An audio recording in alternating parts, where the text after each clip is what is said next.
everyone! Hello. Hello. Welcome back to Dice and Destinies. I am Mags. I am the DM for tonight. Normally I DM the Whimsical Travelers, but until they return, we will be doing a Taste of Divinity, a Arcane Culinary School campaign. Only 5 sessions long, aimingly. But we'll see what happens. We'll see where it goes.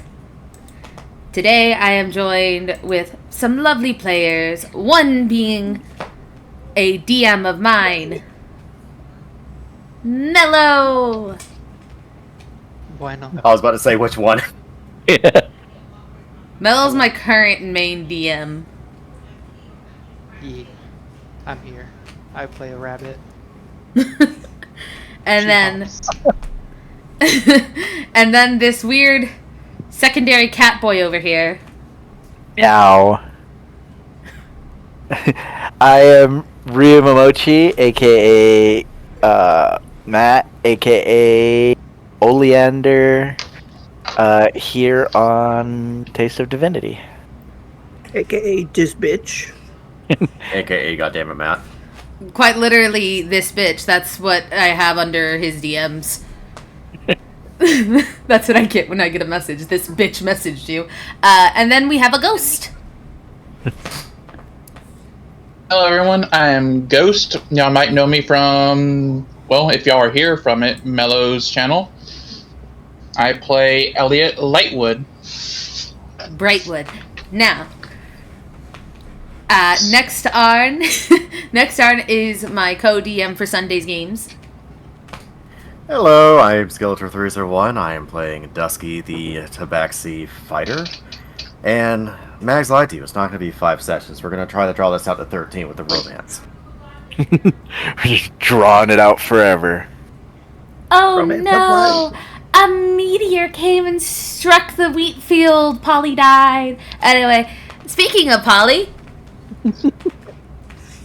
Hi, I am Biloxi, otherwise known as Sukia Auxilia, here on Twitch.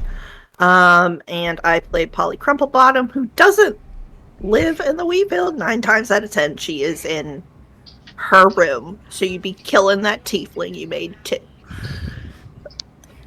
And I play a cleric. So, last we left off on the Taste of Divinity, quite a few stuff happened. Oleander went and got some materials for a nice Scott's egg. Scotch egg. A nice Scotch egg. Scotch. Yes. And during their little trip back and forth from the meat plantation to heading towards the fields, they ran into Bumbleflower, Elliot, Dusky, and Polly, who convened after a couple morning stroll, Dusky having done his exercise, bumping into the Torta dorm, and Polly sneaking her way back towards the dorm. Elliot, Bumbleflower, Dusky, and Polly came across the fact that Elliot has a new friend. A little dragon, a little coffee dragon named Bean, who only speaks in Draconic and only understands Draconic. Upon talking with him for a little bit, they find that he is the so-called keeper of the puzzle piece. Everyone takes a look at the puzzle piece, and Dusky and Polly start to have a little itch in their brain of them seeing this picture before, but not quite sure where it was just yet.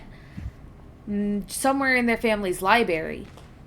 So, Bumbleflower, Elliot, Dusky, and Polly start traversing the fields, and just as Oleander begins to leave, when potato monsters come out of nowhere and attack them all.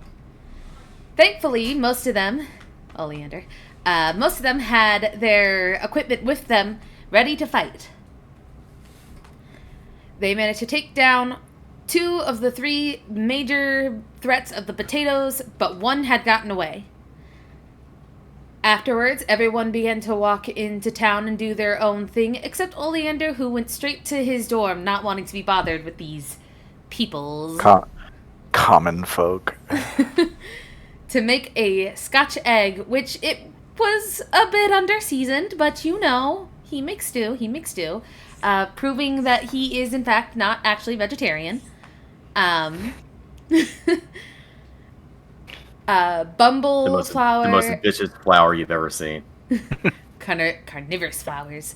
Bumbleflower and Elliot went to a cafe where they found that they are absolutely in love with all the food that's here. Bumbleflower was having the biggest panic over all the amounts of food. Elliot spent most of his money on coffee beans and food, but he hopes to appease his new little dragon friend. And Dusky and Polly decided to shop a little, have a nice chat, and then Dusky cooked Polly a really nice treat of some really tasty French fries with some garlic sauce, and it was a really sweet moment where Dusky got on his knees, and I almost spat my drink out when that happened, but just simply asked to be her boyfriend.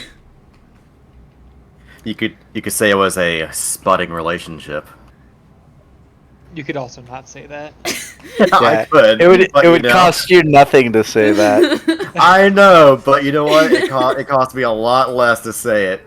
I have one question real quick, Max. Go ahead. I'm glad I had my whiskey. Was it Oleander who could speak Draconic? I thought it was Dusky who could. No. It was... Dusky is able to speak Draconic. You had said Oleander, so I got confused. God I just damn want it. to make sure. Dusky is the only Good one job, who can Matt. speak Draconic. Or Mag. Wow, Matt, okay. It's yeah, all Matt's Matt, fault. God. Yep. God damn Well, it, Matt, Matt. you're ruining the whole recap. Oh, sorry. Anyway. Force a habit. Anyway, we continue on with session as it with a time skip within a week. Within a week, our people have been quite busy with their studies, with research, and with flirtations. Each other. Anyway, so before stream happened, I had everyone tell me essentially what their characters were doing and had them do a couple rolls in order to figure out what they had gotten and how their week has been going. Some of them had some really good weeks, some of them didn't. We'll start with Bumbleflower since it is the first in the initiative of images on the screen. Bumbleflower. Hello. With your intelligence check of 18, your studies have been going well. You've been very diligent in class, and your mind is completely focused on making sure that you are on the top of your game during class. With your charisma check, you've been making quite a few friends around here. A lot of people tend to like your little optimisticness, and they honestly find you quite interesting, to say the least. And with your survival check of a nat 20 for a 29, your foraging has been going great. You practically know these woods as if they are the woods like you had back home. So all around, yep, all around, your week's been going pretty well. Yippee. Did I Next. get that job, though? Oh yeah, you definitely got the job. How many hours would you say that she worked within this week? I would say she's probably a good old part-time employee, so I'd say at most maybe 20 hours, but yeah. She wants to 20 spend most of her hours? time studying and foraging. So She works 20 more in the hours. evening time. She spends their mornings and afternoons mostly working and learning. All right, put 100 silver into your account. Yep. Now, next up is Oleander. So, Oleander. With your intelligence with advantage at 13, your studies have been going pretty well, though your mind seems to be going elsewhere at the moment. It's not hindering your grades. Excuse me, I'm sorry. It's not hindering your grades in any way, but it's definitely a little irritating that you tend to be kind of daydreaming a lot of the time while you're in class, but you're still keeping up with the group. You're still keeping up. I'm too focused on the whole dragon being a puzzle piece thing. That's what it is. If you were That- focused on that, then you should have rolled a religion. But I That- digress. that voice that keeps yelling at us. That's not the voice of the puzzle piece. That's just Dusky telling you to fuck off. He needs his coffee. Slide a hand check with proficiency bonus of 10. Your plates are coming out kind of not as... They're coming out pretty average. They're not coming out as pretty as you would hope they would. You know that you know the basics and stuff, but nothing's really shine with like creativity. Your charisma check, you're not making a lot of friends. That's surprising. Yeah, so quite a few surprising. Quite a few people tend to avoid you, though. You have talked with a couple of people with the knowledge that, while yes, people outside of your class are more of the common folk, the people in here are people from high-end named families, heirs to businesses, CEOs' kids, so on and so forth. So you talk with them and such, but it's not going as well as you would hope. Some people find you a bit standoffish. As for your performance, it's a little under average. When it comes to your cooking skills, you're still having trouble with your seasonings. You keep worrying about the over seasoning, but you also keep worrying about under seasoning, and you just can't seem to find the right balance just yet. So all Hard around, to season when you don't have taste buds. all around, it's been kind of a rough week. Rough first week for Oleander. Yeah. Elliot. Let's go to you. Okay. No. Yes. Your intelligence was a nat 20 for a solid 20. You are excelling in your classes of business, which is very upsetting to you, but you know what? You were sent here to do the thing. You're doing the thing. Oh, here's my question. How are the others reacting to me doing well? I just love the fact the other that fake creatures? How are they reacting to the country bumpkin doing well? I would say I that love the how fake you- Sorry, I was going to say, I just love how Elliot is essentially failing successfully, like Ted did. Shush. So, In Ted, Ted and Ted too. So, Elliot, as you're ranking the top of your class at the moment, doing very well, you can see some people are quite surprised that someone from your background is very good at budgeting and doing the management. And you're getting a lot of mixed emotions of people being, like, impressed by you. And then some people being like, well, of course he has to work on a budget. Do you see his outfit? It's a very much a mixture of things at the moment. Motherfucker. I forgot to turn on the goddamn... Every time! Sorry. Matt fucking hit the jump scare. I forgot to turn off the damn jump scare. I keep forgetting to turn off the jump scare redeems for this stream. God damn it, Matt, we're midst a recap. That's what makes it funnier. Turn off these fucking jump scares. Oh my god. It's worse when love- you're really not expecting it. I love the it all went wrong one. Nothing will go wrong. Oh no, it all went wrong. Now, so, continuing on with your,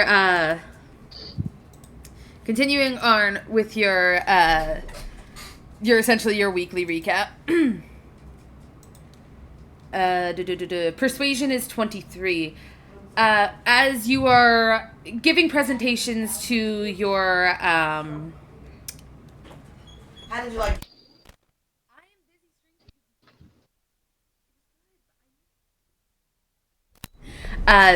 with your persuasion of a 23, as you're giving presentations and speeches on why, your meal is amazing or this business you're promoting is great, you can see that you have captivated a lot of people. You're unsure if it's because you're that good at talking or simply because you are a bear who is talking.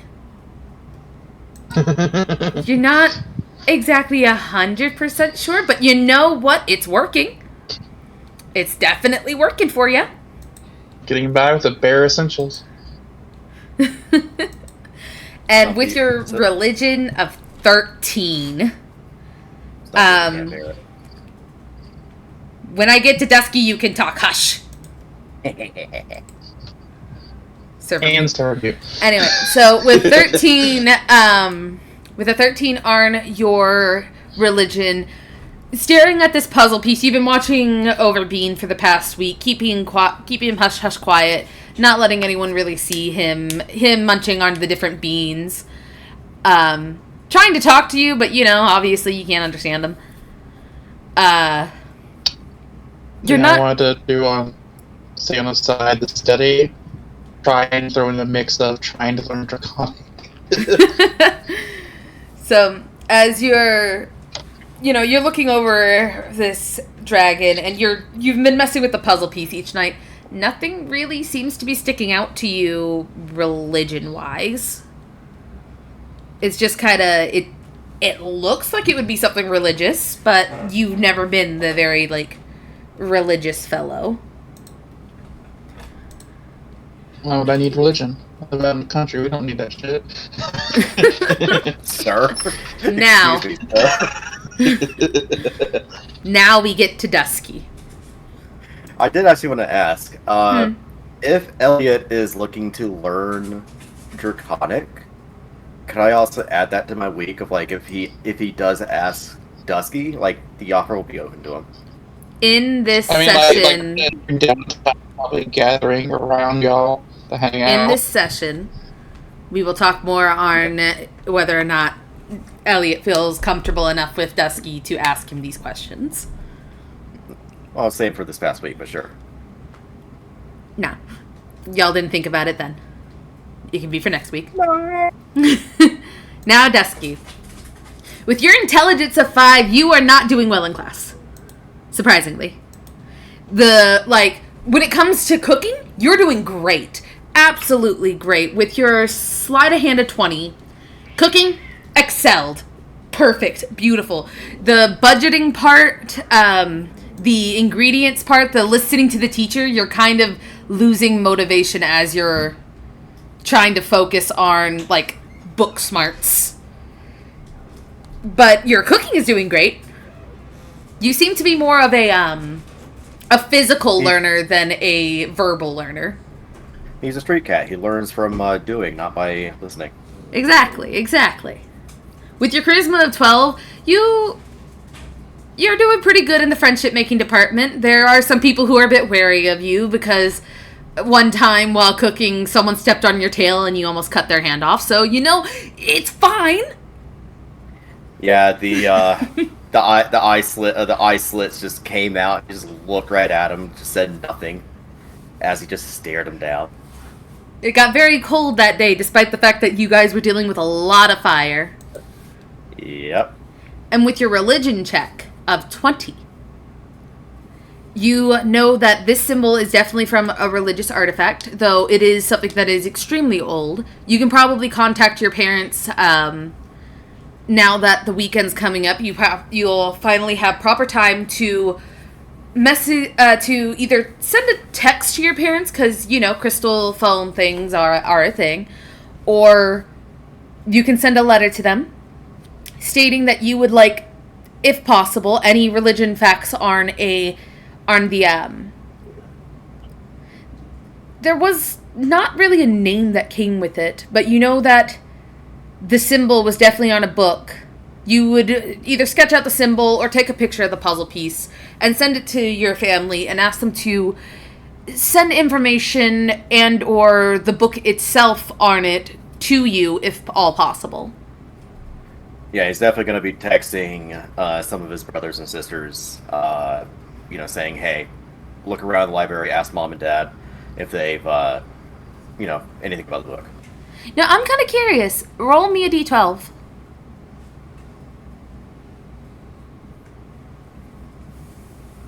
D12. All right. Yeah. One of the least used dice, which is a crime. 4. You have 4 siblings. Yes. So you start texting them. Your mom and dad don't know how to text. They don't Yeah, of have... course. They have people for that. They are busy running a restaurant. Why the hell would they learn how to text? A direct quote from his father. And now, Polly. So, for your intelligence of 18, you're doing very well in your classes. Book smarts, paper, verbal, you're doing great. Your attention is full on to your teacher, and you're very pleased with the results so far. You know that your parents will be extremely proud of the reports they are getting back from your classes. That is until you get to the physical stuff. This week's been focused on very much kneading dough, picking up heavy bags, moving them around, and it's not the best part of your week. You dropped a lot of stuff fell on your foot. At one point, you were covered in flour, which made you very concerned at the idea of a wheat flourling covered in grinded up wheat. It made you feel some things. It's like getting covered in dust, knowing it's skin flakes. It's like getting covered in ashes. Yeah, I went to Pompeii that week. With your charisma of 18, you are making friends left and right. You are doing super well in your friendship gaining. Like, everyone finds you super sweet, super charming. Some of them were a bit concerned that you might be, like, super flammable, but you've had some goofy times in your class with your classmates. It's all around becoming very nice. You've grown quite close with your teacher as well. She seems to take really a shine to the fact that you are this weird little creature made of wheat. And then with your religion of 14, you know this to be a religious item. You know that you definitely see it in your families, in your father's study, in the area where you are not allowed to go. And you're unsure how to go about either asking about it from your parents or asking them for the book, so on and so forth. But you know that it's definitely some form of religious item.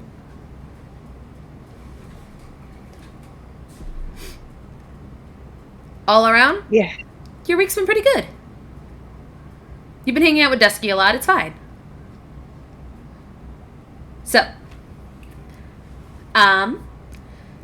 in the middle of the night, while you are all resting, you all begin to share the same dream. Ooh. Though none of you can see each other, you are all floating in this almost space-like area. You can see stars, you can see meteors. It's just kind of a floating cosmos all around you all. But none of you can see each other. Bumbleflower, what do you do? You are floating in space at the moment. How long have we been floating, would you say? Like, is this like just now happening, or? This is about, you kind of open your eyes. You were feeling, weightless, but you figured you were sleeping. You began to open your eyes, and all around you, you see literally the cosmos. Bumble is looking around. She's very much in awe. She only gets to see, these types of things when she's out in an open field. Not really something you get to see when you're inside of the forest. The trees block out all the stars. So she's like looking around, the biggest enamored look on her face. She's just taking in all of it. She thinks it's very pretty. Alright, Oleander, what are you doing? Oleander is going to kind of look around, see what he can see, and try to keep in his memory what he sees. Alright, Elliot, you're floating in space. You just remember laying in that really, really soft bed, and now you are in space.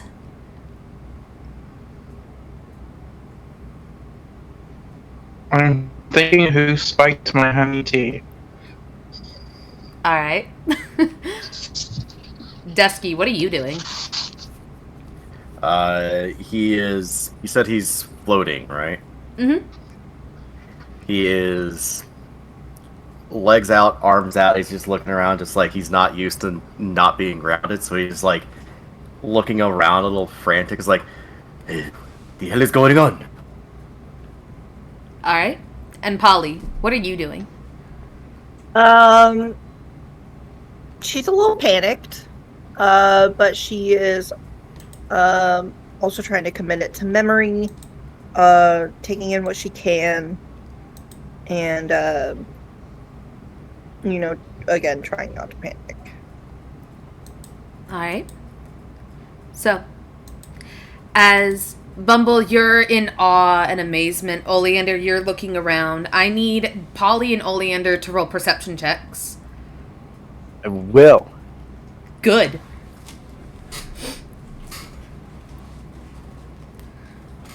Bumble and Elliot, you start seeing around you streaks of lines floating slowly. They seem to be different colors, and as each one passes by you, there's a different smell that comes with them. Some of them smell fruity, some of them smell more like vegetation, the other ones smell like bread, so on and so forth. There's 6 of them floating around. Oh. Do we have our stuff on us? No, you are in your sleepwear. Okay. And this is me and Oleander, and Elliot, and I see Elliot. No, you don't see anyone. Okay, so I'm just alone. Yeah. She is going to be focusing all of her, focus on, the lines. They have immediately caught her attention. They look very interesting, and they smell really good. Elliot, what are you doing as these lines are Sam. circling around? Toucan Sam, I shall follow my nose to the taste that shows. So you start moving towards the lines? I follow my nose, yes. Alright. Oleander and Polly, as you're both looking around, with a 19, Polly, you are seeing details of the area. You remember seeing images inside of like books of people's sketches saying like ideas of what the cosmos would look like, because it's not exactly a normal thing to be floating in space. No one really knows what's up there. But you start to see the lines coming towards you, and you swear that within the lines you can see little sparkling images inside of them. The one that smells like fruit, you start to see the berries and the different kinds of fruits, berries. I forgot the other one. There was another one I can't remember that I was going to say. Floating around when the one that smells like bread comes by, and of grain and breads, you can see different pastries and such forming inside of them. Oleander, you see space, and then you see the lines coming towards you. You're pretty sure that's the Milky Way over there. But you've never been to space. Yeah, what do I know? I've never been to space. That you just think that area looks like a flowing river of milk. I think you might be in space there, buddy. And Dusky, Yes. as you're looking around, trying to gather your bearings, and you call out, "Where the hell am I?" or "What the hell is this?" Your voice echoes out as you see the line starting to come towards you. Everyone, you hear an echoing sound, but you're not sure which direction it's coming from. Echoes in Spanish. ¿Dónde está? Los biblioteca. ¿Dónde está el barrio? as the smells surround all of you, and the space is massive and sparkling. You all hear a voice. Find me. And you blink and you can see every single one of you in a almost circular like pattern. I look to Oleander, wondering why he's here. So you see a Baron. A baron what?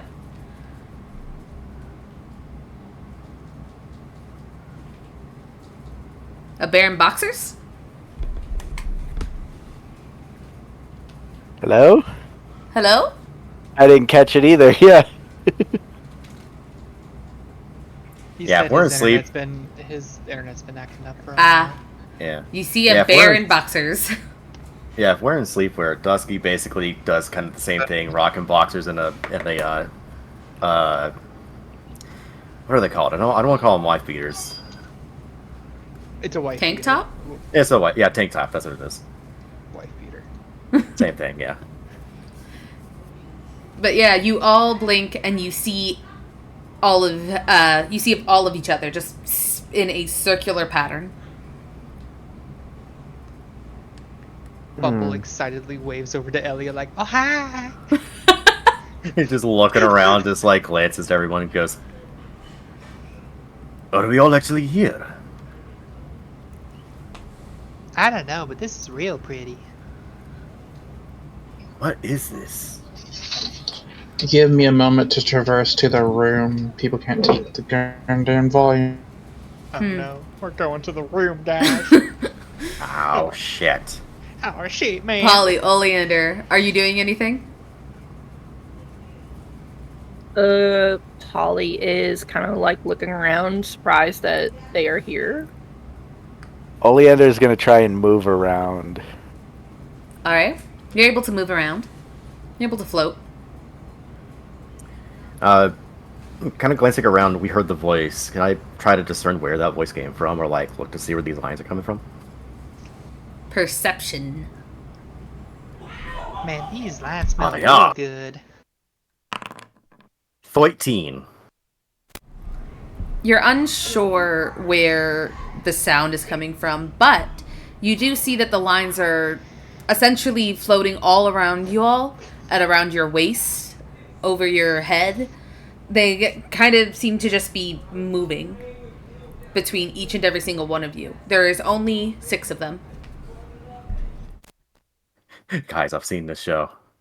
It has these dudes in armor, and they went through a ball, and then they wound up in a place exactly like this. This is real interesting. I'm kind of confused why y'all are here. I mean, I kind of make sense with Elliot, but she looks over to Oleander. I was going Ah. to ask. Real Guys, interesting to see you here.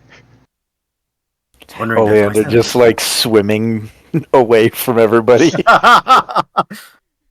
Just watching him just not make any progress at all. No, No, he's moving. no, yeah, I'm moving. Oh.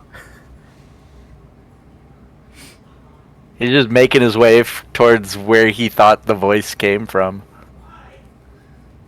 You kind of hear Dusky kind of call after you.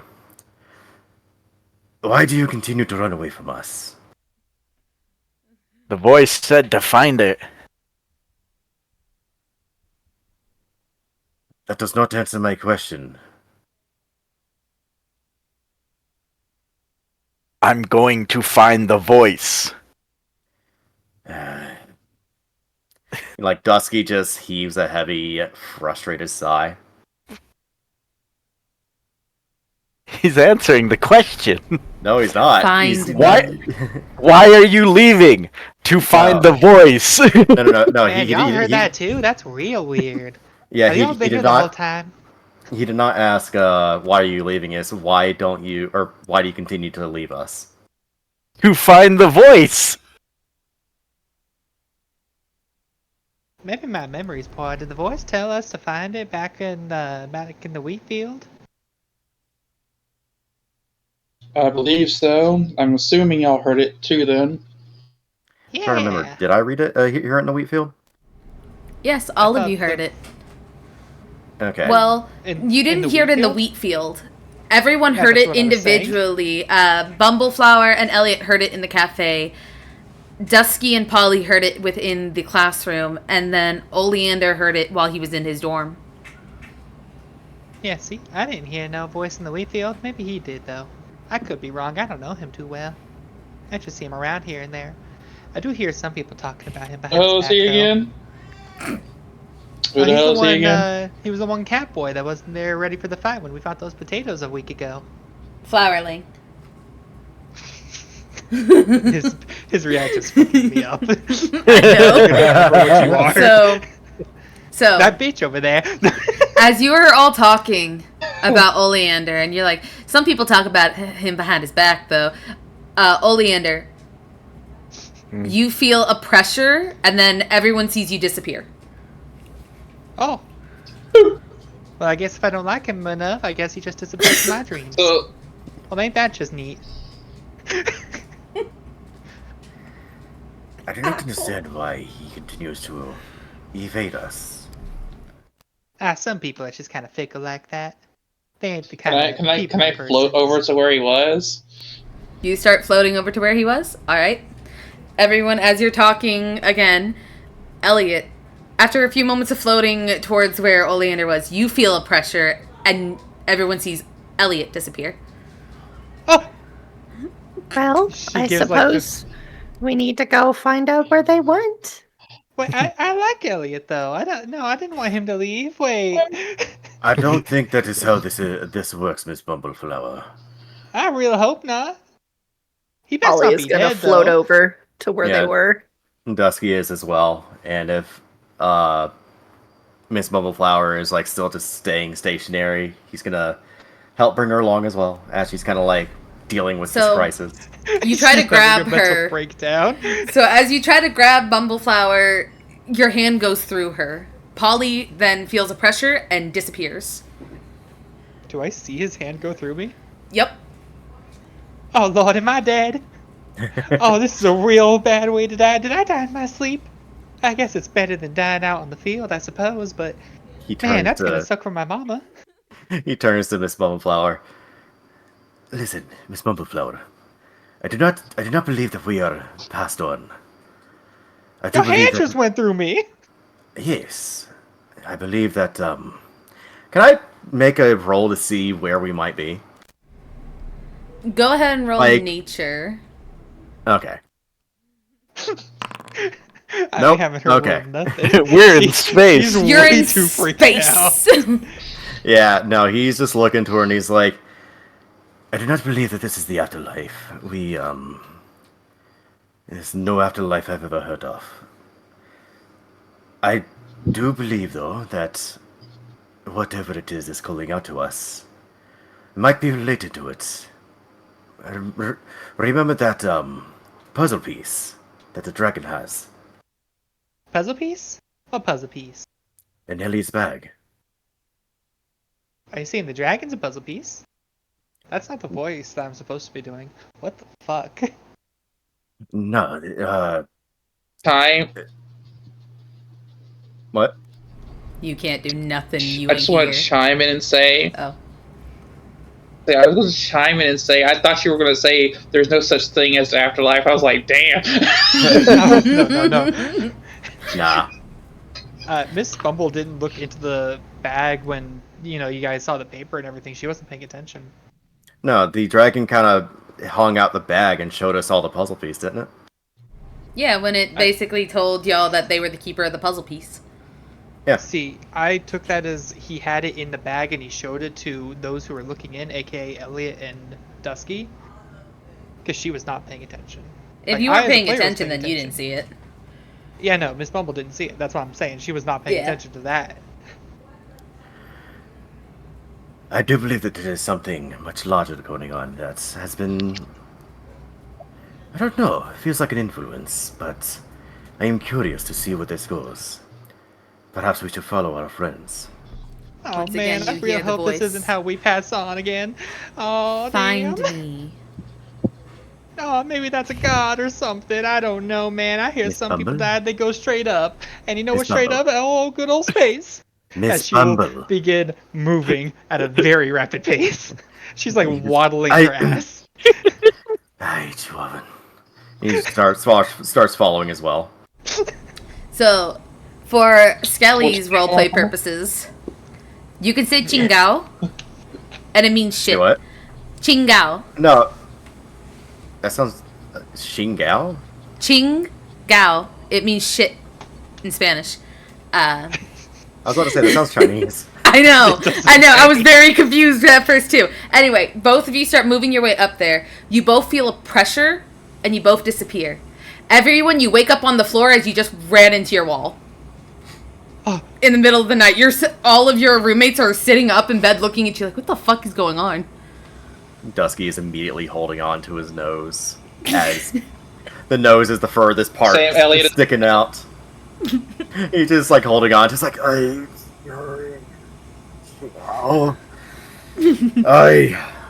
that is not ideal. A drink. He looks to his roommate. Am I bleeding? Your roommate, if I remember correctly, you had a tiefling I have the roommate. tiefling, yeah. They look at you, and they go, maybe. And then they just roll back over in bed like, my God, sir, my beauty sleep. No, yes, please, go right Looks- ahead. Go back to sleep, Ovarian. Good, stop talking to me. Elliot looks to the satyr and goes. Elliot looks to the satyr and goes, I think someone spiked my tea. The satyr's kind of like sitting up in bed. They look very scared at the fact that the bear just started moving out of nowhere and then ran into the wall. You see them kind of like with the blanket up to their face, just like, oh, Hunter's instinct kicked in. exactly. And he's like, oh shit! They literally heard shuffling, rolled over, saw the bear towering up, and was like, what the fuck? And then just took off running and smacked into the wall. They're like, yeah, you maybe you should talk. Maybe you should talk to the headmaster about that. You okay? Sorry about that. I'm giving the wrong fucking voice. 1, 2, 3, okay, here's Yogi again. Sorry about that, didn't mean to give you a scare. Hey. Oh, here's Yogi. Pulls off the mask. Hey, boo-boo, let's go get another picnic basket. I need some meat for the picnic tonight. Anyway, Elliot. What do you say to your roommate? I say, sorry about that, didn't mean to give you a scare, I guess. This is the first time experiencing sleepwalking. So you don't often do that? Not really, not to my knowledge. Good to know. Good to know. Perhaps you should talk with the nurse. That might be a good idea. Am I bleeding? Do you get closer to them? I just crouch down where I am because I know they're scared. They kind of like squint their eyes and they're like, I don't think so. You don't look like you're bleeding. I don't smell blood. Oh, that's good. I'll let you get back to sleep. I'm sorry, friend. You hear, as they like nod a bit and they slowly lay back down, they tense up as they start to hear light sounds coming from underneath your bed. Look under the bed. You see Bean over there growling that you woke them up. The satyr's now looking at you like, what is it? What's under there? Take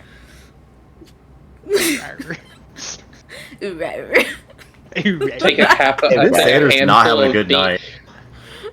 I'll take a handful of beans out of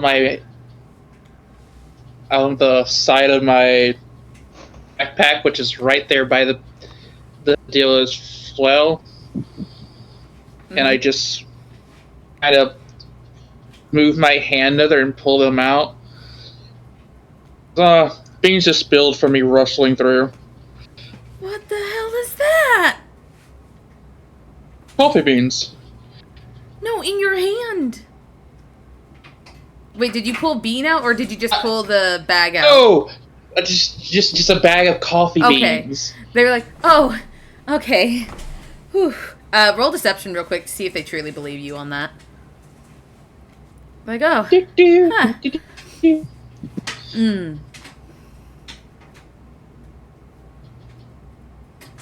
100%. 24. Yeah, they nod. They're like, oh, well, hopefully that doesn't, attract anything. But, we'll worry about that tomorrow. And just kind of like curls back in his bed to sleep. Oleander, you just bumped into the wall. Your dwarf roommate's looking at you like, what the fuck, man? Oleander is gonna look at the dwarf in a very mind your own business type way, and then make his way out of the room. You hear the dwarf mumble something about goddamn rich ass flowers and their hallucinating acid trip dreams as they pull their like blanket over their head. Like, god damn it. You see, like, when you looked over with the mind your own business, you can see his beard is in curlers. His long hair is in curlers. Boy is trying to get the most beautiful beauty sleep ever, and you're interrupting him. What little skin is visible on his face has like a little face mask on it, and he's just like, bruh. Full cucumbers on the side of his bed, and everything is gonna take them off to see this bullshit. Exactly. You ruined his whole nighttime like ritual. Like, fuck. Oleander gives no care. You stumble out of the room. Where are you going? Well, he's up, so he might as well practice cooking.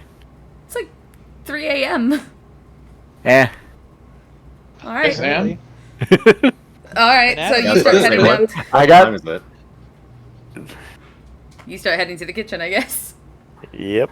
Bumbleflower, you just ran into a wall. Your owl friend is like...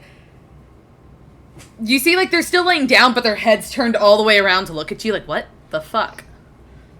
You said for Bumble, Yeah. right? Okay, you cut out when you said the person's name, so I wasn't. Yeah, sure if you said your owlin roommate is still laying down, and you know for a fact that their head has just turned 360 around to look at you. How do you pronounce their name? Is it Rythal or Rithal? Rythal. Okay.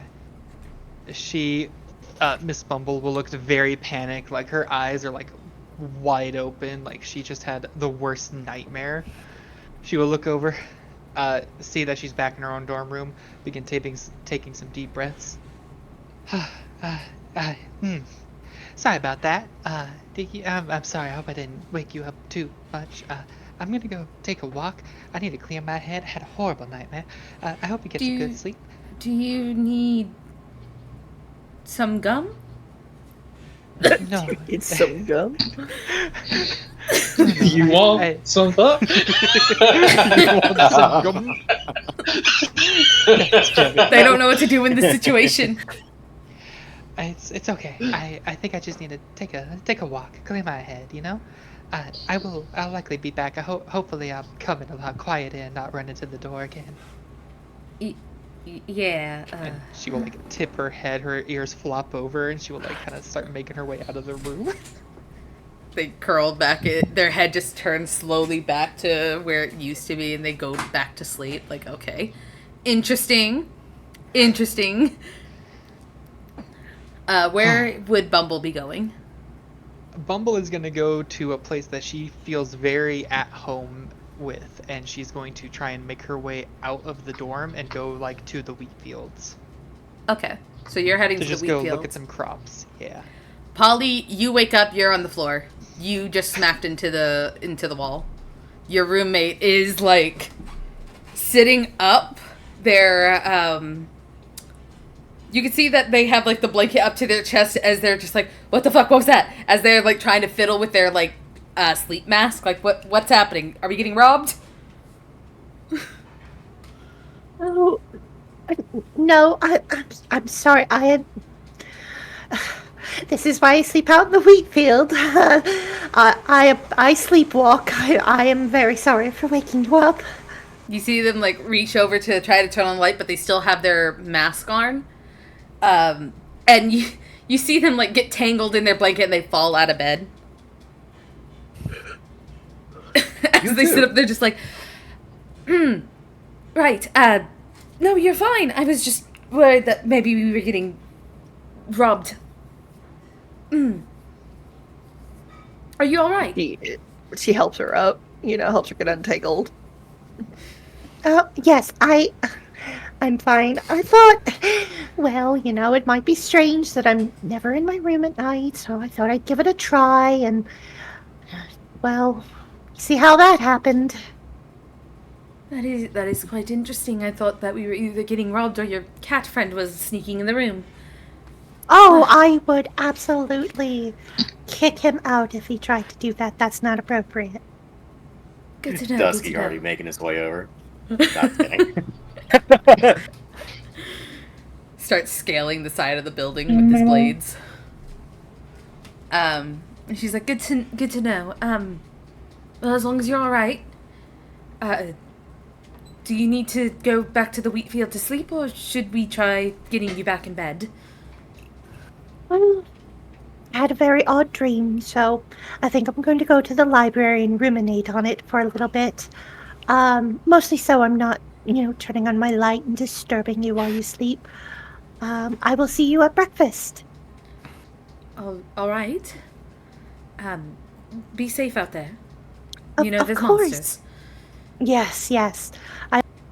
I'll be very safe. We've already run into 2 packs of monsters since we got here. Tupac is alive? Some of us have as well. Some of us have run into a couple of straggling beasts, but we make do. Yes. Well, and she kind of like pats her blanket down, tucks her in, and well, you have a good night, and if anybody comes to check on me, let them know I've gone to the library, and then smack them in the face for waking you up. Understood. Now I'm kind of hoping your cat friend comes in here. She gives a little laugh and quietly slips out to go to the library. All right. So, point of order with Oleander and Dusky. Oleander, you make your way out of your room, and you close the door. You turn and you see Dusky making his way out of his room, Still which, holding. you live right next to each other. He's still holding his nose. He See? glances over.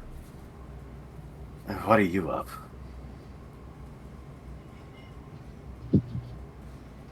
Oleander kind of gives him a look like, breakfast. Inside check. Do it.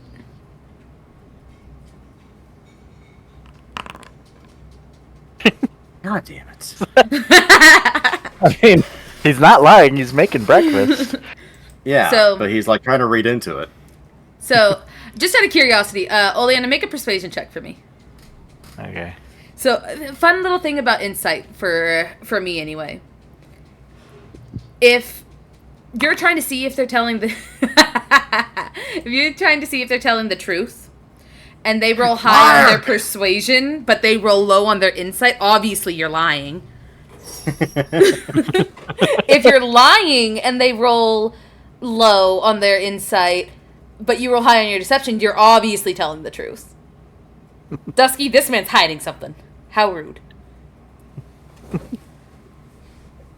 Nothing new with him. He's gonna. He's hiding something, just like every other thing that he's been hiding from us. Yeah, no, like he's. No matter what Dusky has tried, Oleander has completely dodged everything, and that's why he's like. I swear to the gods, sometimes you just want to run off and do your own thing. He says that to himself. He doesn't say that to Oleander. But You two he's did gonna- just have a dream about each other.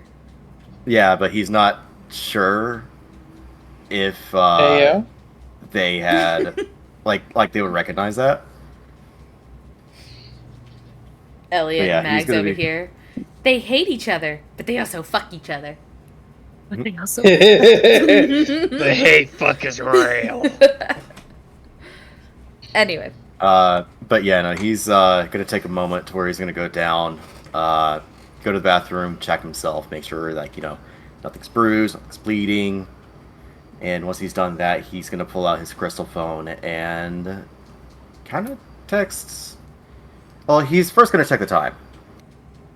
It is 3 a.m. Might as well get started with my day. He's gonna go get his workout outfit on and start his morning jog. All right. Likely run Oleander. into Polly on the way. Oleander, what you making for Yo. breakfast? Oleander is going to be making something special that I'm going to send to you through the through my character info stuff. All right. You sure you want to attempt this? Oh, definitely. How definitely? Are you sure you want to? Okay. Definitely. I want to attempt this. Okay. Oleander. What you are attempting to do is quite difficult because if you overmix, it will not come out well. If you overcook, it will not come out well. But if you undercook, it's going to be horrible. It's absolutely going to be a horrible mess. So. Well, can't get better until you get worse. Roll me a dex check as you are beginning to make sure that you add your proficiency because you are using your cooking utensils. Okay. As you're beginning to whisk egg Well, yolks, then milk, and vanilla, but also sifting together the flour, salt. So And, that's a 15 because it didn't add 15? my 15. Yeah. All right. So 15, you're doing pretty well. It's a little messy, but you're doing well. I need you to roll a quick strength check for me to see how long it takes. 21. You're It rolling doesn't take saves, you- not the. I did. I'm dumb. My bad. Where you at?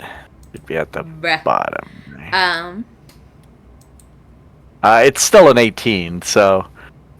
So, and what was the dexterity one? Well, since you told me to do a dex save on that one, it was sorry. 7 plus 5. So 7 plus 5.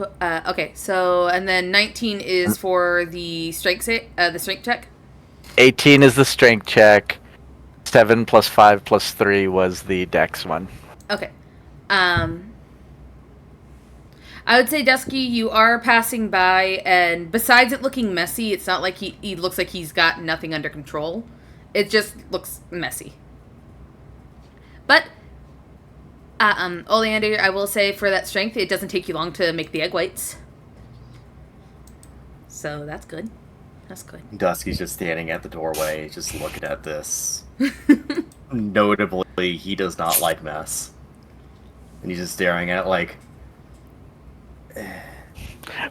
Oleander takes a scoop out of the mixture and just drops it on the floor. Now why do you do the things? That hurt me. Absolutely ignoring Dusky. So Jump in. He's Next. like if you look at him, which I'm sure you're not, but like he is like in his tracksuit, like ready to go out for his morning jog, and he's just staring at this. He's like,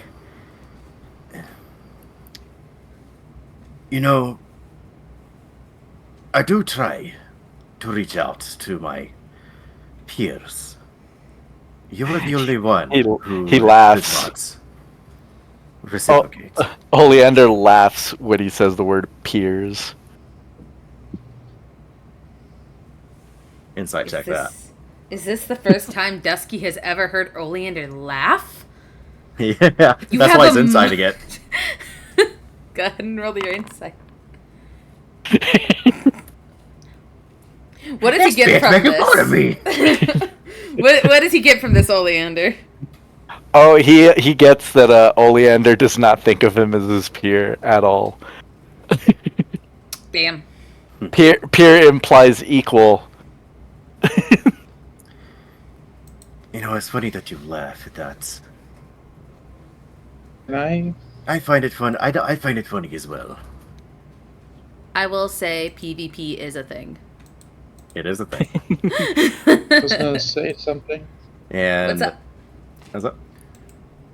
I was gonna say, like, once the satyr had, it looks like the satyr has gone back to sleep. I'd like to try to quietly and carefully, without disturbing them, scoop up Bean, put them into the backpack. What morning clothes I can get on, and head out of the room. Okay, so we'll get to that once we're done with Oleander and Dusky's little interaction. So I Yeah. just wanted to make sure that was said because I didn't really get to finish what he was doing. But yeah, Dusky's like looking at him as he goes, I find it funny as well that you find that humorous. Considering that you are an arrogant son of a bitch. disrespect.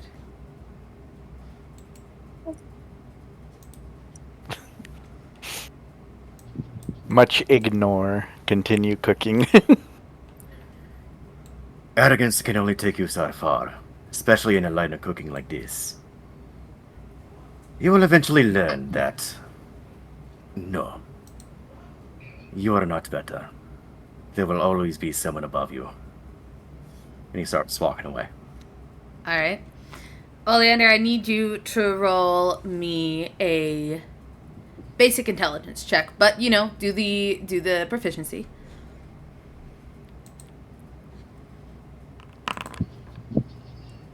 Natural 20, wow. Hey. So, as Dusky, as you're walking away, Oleander is cooking, and Oleander actually managed to do some cool, like, little flourishes with his cooking. He actually managed. Oleander, you feel this, the interaction that you had with Dusky, annoying as he is to you, gave you a little bit of motivation to show off just a little bit. Just a little bit. Just a little bit. Dusky, did Dusky see that? Yeah. Okay, cool. He kind of smirks a little bit. He doesn't say anything as he walks out and he starts doing his morning jog. Probably gonna bump into Polly. Alright. So, Elliot, do me a favor and roll a stealth check. If you could. Natural Is it one. dark? Natural one. It is dark.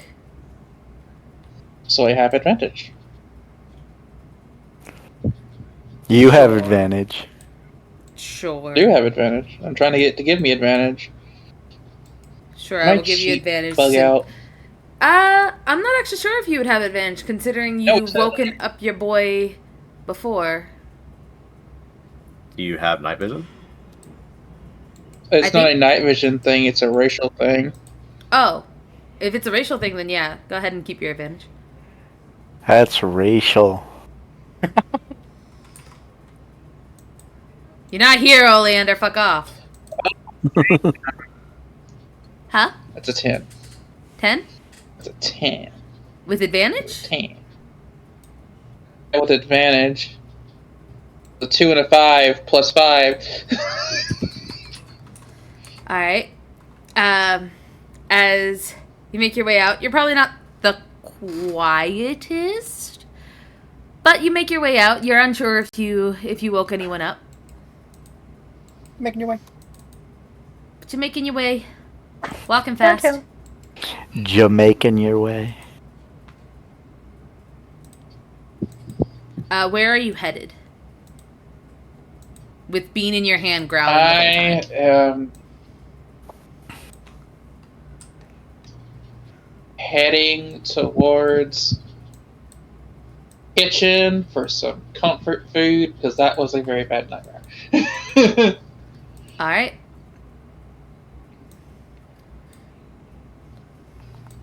So, you make your way to the kitchen. What are you making for food?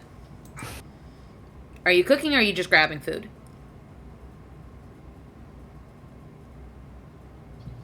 I haven't had my chance to try my hand at some of the stuff I've been learning. I want to make something not only tastes good, but looks good, presentable to the eyes. All right. Do you have a dish in mind? Hmm.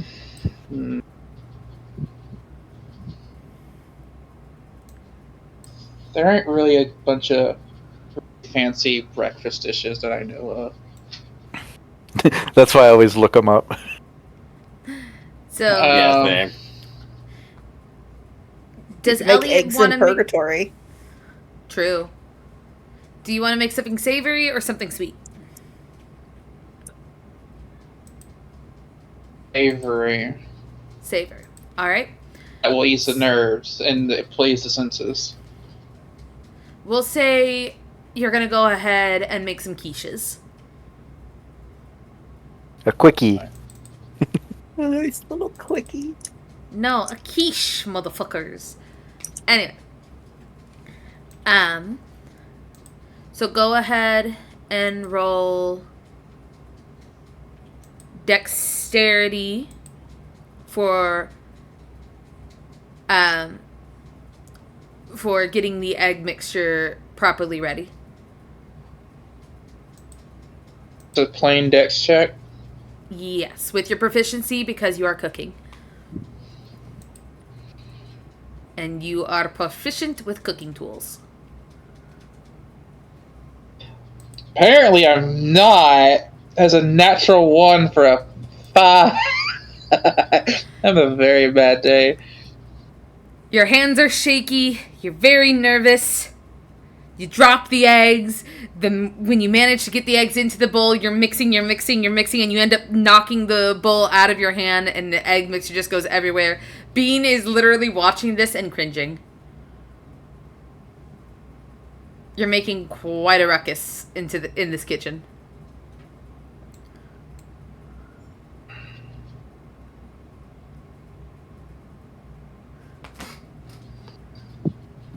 Can you cast spells on yourself? You can cast spells on yourself, yes.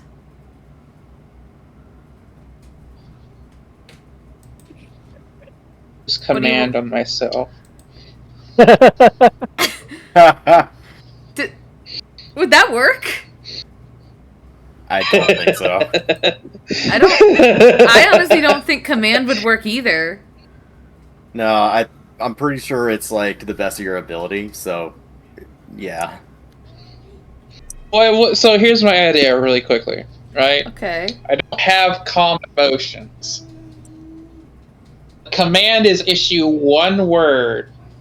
They do it to the best of their abilities. So, because I don't think you can cast command on yourself, just roll me a Constitution saving throw to calm your ass down. Constitution saving throw. Well, I see how the day's gonna go. 7.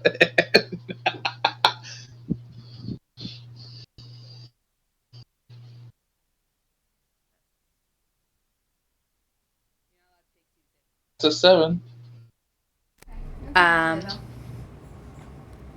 So you're not. You feel like cooking's gonna stress you out more.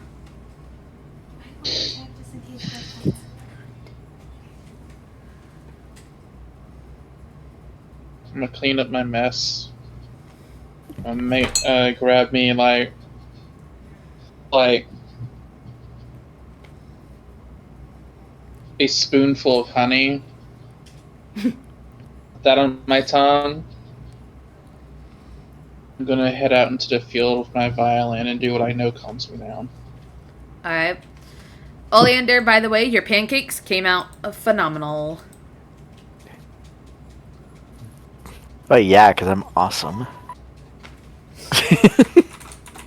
Used up all my good rolls making Japanese souffle pancakes. I used up all my good rolls during the checks for the week. Oleander. Oleander. You did notice, by the way, when you finish making your souffle pancakes and you're looking at them like, yes, finally, it actually looks nice. You have like smudges of batter on your face. It's definitely a messy job in the kitchen and such. You're standing there looking at it in awe. Aww. And you see almost like a light flash go off. You see like almost a light flash go off near the door. Okay. That of a camera phone. You turn. Oh, I forget we're in modern times. And you swear you saw a black tail move away.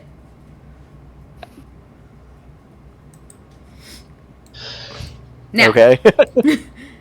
Now, going over to Miss Bumbleflower real quick because they are heading towards the field. We'll get to, I would say, at the same time Dusky is walking out, Bumbleflower, Polly, and Dusky all walk out of the building at the same time. You all see each other from across the way since it is a cul-de-sac. Elliot's taking a second because he's cleaning. Yeah. My poor boy. This poor man. Not everybody can be a good cook like Oleander, you know? Love to use my Good meal he's skills, cooked not before. just as. You made pancakes. This thing is, I have good in terms of skills. They're pretty good. It's just like The the dice rolls don't are like hating you. me today. Yeah, Yeah. no. The I dice have use all not been my good- liking you at all this weekend entirely. No. I remember yesterday, don't worry. So, Go grab my physical dice and say, fuck this. all of you walk out of the building. Bumbleflower, you see Elliot and Dusky and Polly walk out. What is your response? Elliot's coming out right now. I thought he was being delayed. Oh, yeah, sorry. You see Dusky and Polly walk out. What is your response? She's going to see the two of them. She's going to look at Dusky. Her mind is going to do a flashback of him putting his hand through her. She's going to swiftly turn and shuffle her little bunny self away towards the wheat field. She wants to try and keep it cool, but I'm not even going to roll for this because she's horrible at hiding it. She's panicked all hell. She is having the worst night of her life right now. She just wants to go be by the weeds. All right, Dusky, you walk out and you see Polly and the bunny you see the bunny taking off and you see Polly walking out. Dusky takes note of Miss Bumbleflower running off. Polly is out. Glances over towards the dorm where Elliot should be. Sees that he's not coming out yet. Before he goes to look to Polly, he kind of jogs up to her. Good morning, Miss Polly. Good morning, Dusky. Gives her a smile as he reaches over and kind of gives her a little side hug. It is an odd hour that we are up. Might I ask why? Had an odd dream. So I was heading to the library so I could ruminate on it and do some more research on that puzzle piece. Perhaps I should join you. I too have had a strange dream. He glances over towards Miss Bumbleflower. Do you suppose that we are not the only ones? I mean, I wouldn't be surprised. I mean, we were all there. Yes, but Oleander didn't seem to care at all. Well, Oleander doesn't seem to care about many things. That just seems to be his way. You know, it's an old adage, you know. You can cut down the tree, but it's impossible to remove the roots. So don't worry too much about him. I prefer the horse to water one, but I understand. Perhaps I shall join you then to the library. Elliot, this is when you walk out. You see Bumble hopping away, and you see Dusky and Polly starts making their way towards the carriages that take you towards the town. Do I clock Elliot coming out as well? Yep. He's not hard to miss. He's a big guy. And he's also huffing and puffing. Cool. I'm gonna send a text to those two. I'm gonna DM it to you. DM me a text that goes to Elliot. Elliot and Miss Bumbleflower. Miss Bumbleflower does not have a phone. Elliot, do you have a phone? Bumbleflower gets her stuff through. I live in a country bumpkin. I'm as much as a bumpkin as Bumble is. Do you think I have a phone? I would have figured, like, at this point, if we did have phones outside of Oleander, we would have swapped numbers. So, I'm just assuming. I think that maybe like her and Elliot may have gotten one together to like try it out, but she has no fucking clue how to work this thing. Like if we ever Elliot do would text probably in be the that little closest to group know. chat, her beginning messages are going to be all gibberish because she's trying to get used to the whole typing thing. I kind of find it funnier. She uses emojis. That'll happen later when she realizes she can put funny little faces on. Oh my god, your phones are gonna blow up. It's just gonna be her sending emojis after emojis after emojis, and then she's just like, whoops, sorry, shit, oh god. Wait, y'all get these? Oh no. Polly sent her a text. Did you know you can upload your own emojis? And then they spend an entire day at the cafe with Polly teaching her how to use the phone and adding emojis. It's like on Dusky her lunch break. She's like taking pictures of all the food, and she's like, I'm gonna emojify these so well. Dusky's going to be the one that's Driving going to it be back. doing shorthand text the entire time. Oleander has blocked all Driving of you. it. Driving it back. Driving it back. But yeah, I'm going to I send think you Elliot the message. would probably have one because of his folks do actually run a small business. Alright, He just doesn't use it a lot. let me see this text, Oh. Dusky. I also will add that his friend is going into the wheat field as a panic state. Yeah. Yeah. Well, then my priority is going to be to my friend.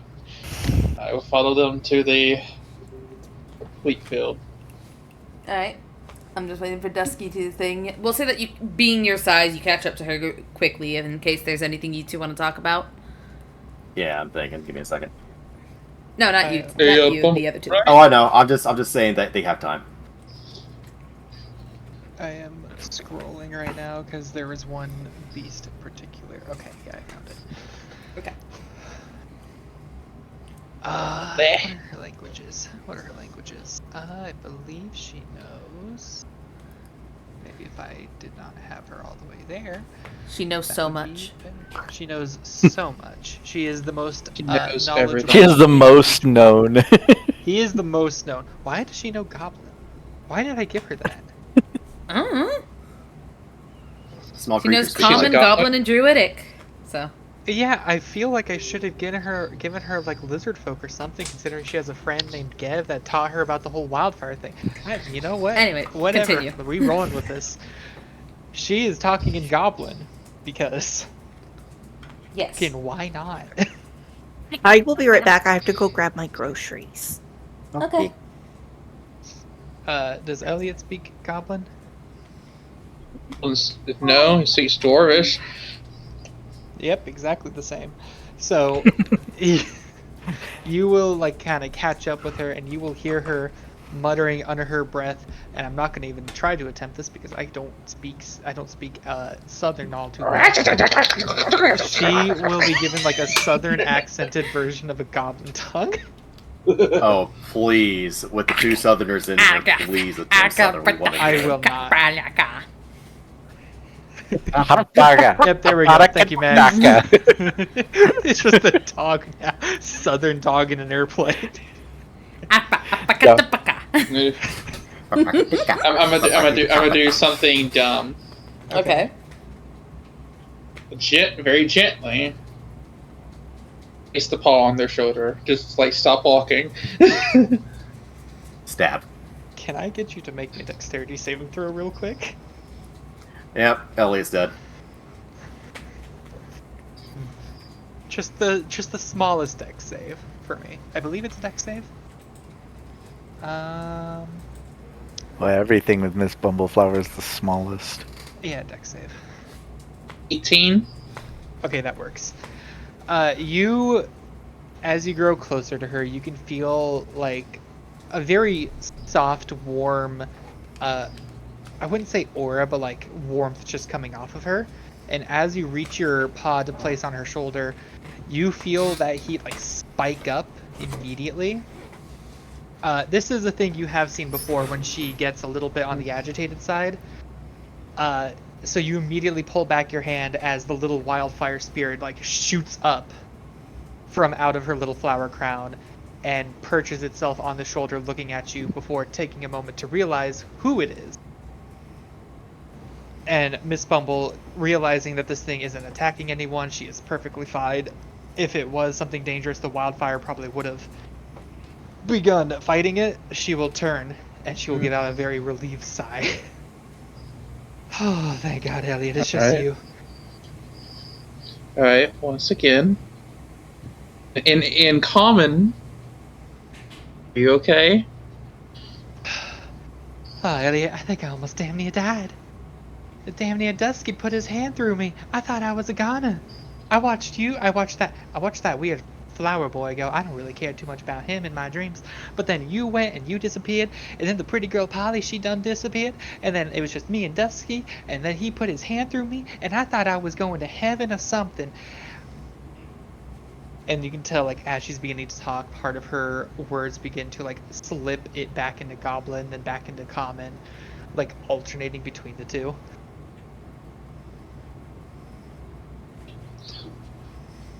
And I'm having to piece things together out of context for the last bits. You're hearing that Dusky is inside of her or something, but you don't hear, like, the whole, yeah, he put his hand through me.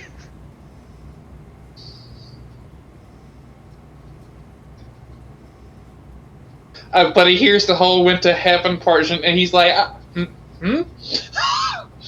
Excuse? She's like, Dusky was inside of me, I went to heaven, and then I died. In that order. She went to heaven and then died. But them barbed wire dicks, you know? Barbed wire dicks, that's just so weird, man. But you can see, like, her ears are, like, twitching every time she goes into, like, a little goblin accent. Not, like, heavy twitching, but, like, slightly twitching. And the whole time, the wildfire spirit is just kind of making eye contact with Elliot, kind of in, like, a more protective stance, though they don't seem to be fully, like, as on guard as if you were some sort of stranger, because you do know this wildfire spirit. You know, you've known it as long as you've known Miss Bumble, so... So, as this is happening and you two are getting kind of like, you know, you're panicking a bit. Elliot's trying to piece this together. Both of your phones go off. This is gonna make her jump like 10 feet into the air. Quite literally. Can I catch the 10 feet jumper? I would not. Just Scooby-Doo style? I would not recommend it. Dex check. Lands on base. Dex check? Dex or athletics to try and catch. What if I don't want to be caught? Athletics. You're not in control of that at the moment. You're panicking. Jeez, dude. When you jump from being panicked, you don't really, like, predict where you'll land. You land in Elliot's arms. What are you, the DM? No, I'm just literally God at the moment. You land in the arms of a bear.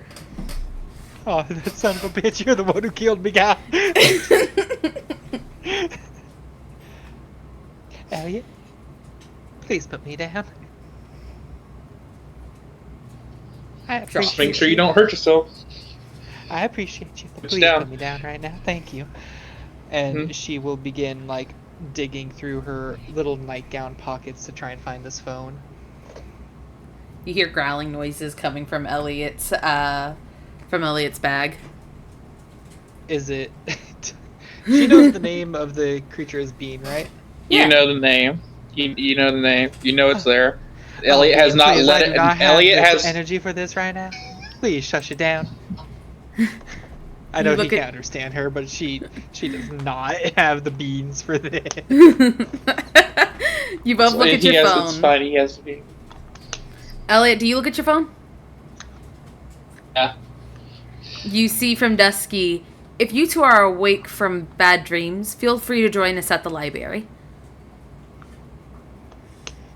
And yes, library, this is a food-themed world. Boo. Just because it's a food theme world doesn't mean you can't pronounce things correctly. Yeah, You know, it does. it was completely free. Like, it would not have cost you anything to not do that, Mags. And Dusky died! Oh no! Just dead! Flat out dead! Oh, it's so sad. Oh. Anyway, Uh, do you two respond at all to the text?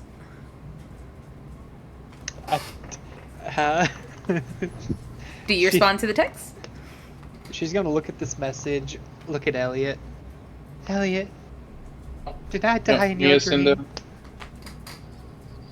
I don't think you died.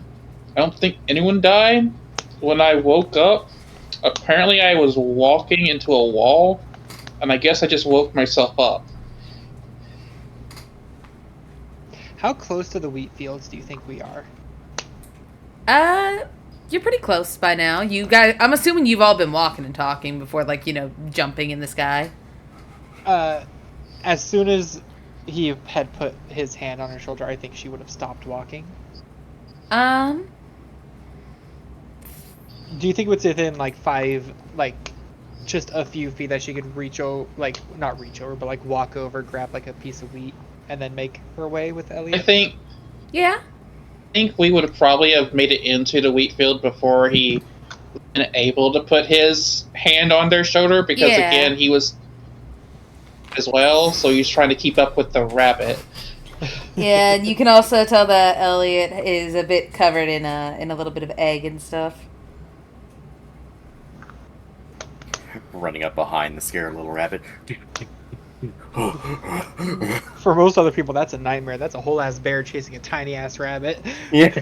Everyone's watching with anticipation to see the death. I will say that There's a Elliot's Deadpool. breath smells like honey. There's a Deadpool going in the back. She's going to look at the message, look at Elliot, listen to what he said. She's going to take a big deep breath. She's going to turn, walk forward a bit, pick up like a piece of wheat or two. She's going to like break him off the stalk.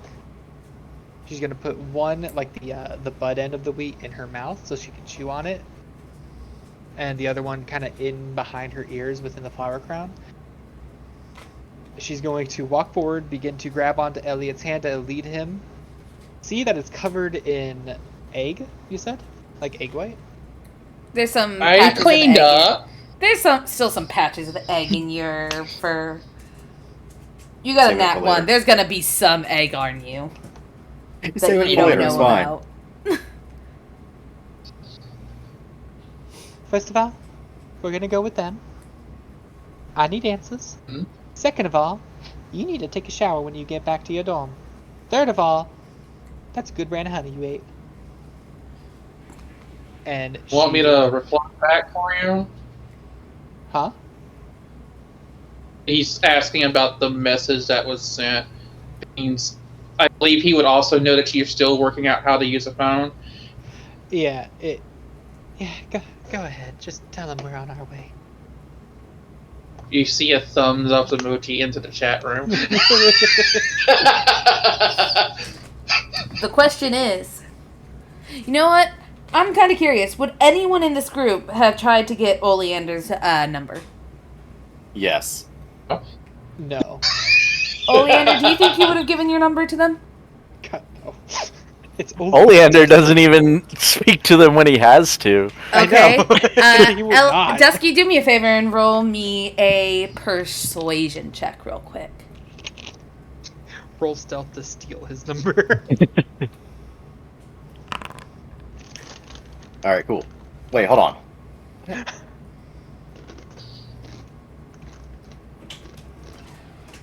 What's up? I give inspiration. I attack. I was confused because I saw that. I was like, wait, I should have got more. No, I shouldn't have. 13. 13? Did you I roll would for- say, Yes. with a bit of I've been rolling shit today convincing, too. with a bit of convincing, maybe a couple like briberies going on, you managed to get Oleander's number from the staff. So Oleander, you receive You receive that you have been dragged into a chat room that you have no idea what's going on, but you see the message. So I should probably preface that he was only going to ask Oleander, but that was the extent that he was going to do to like extend like an olive branch to him, because you could tell Oleander is hoity-toity asshole over here, so he's not going to be like going out of his way for him. For the sake of what story, you you get dragged into a chat room, Leander. And you receive this message of if you awoken from a bad dream. Somehow Miss Bumbleflower accidentally types in your number into the group text and adds you.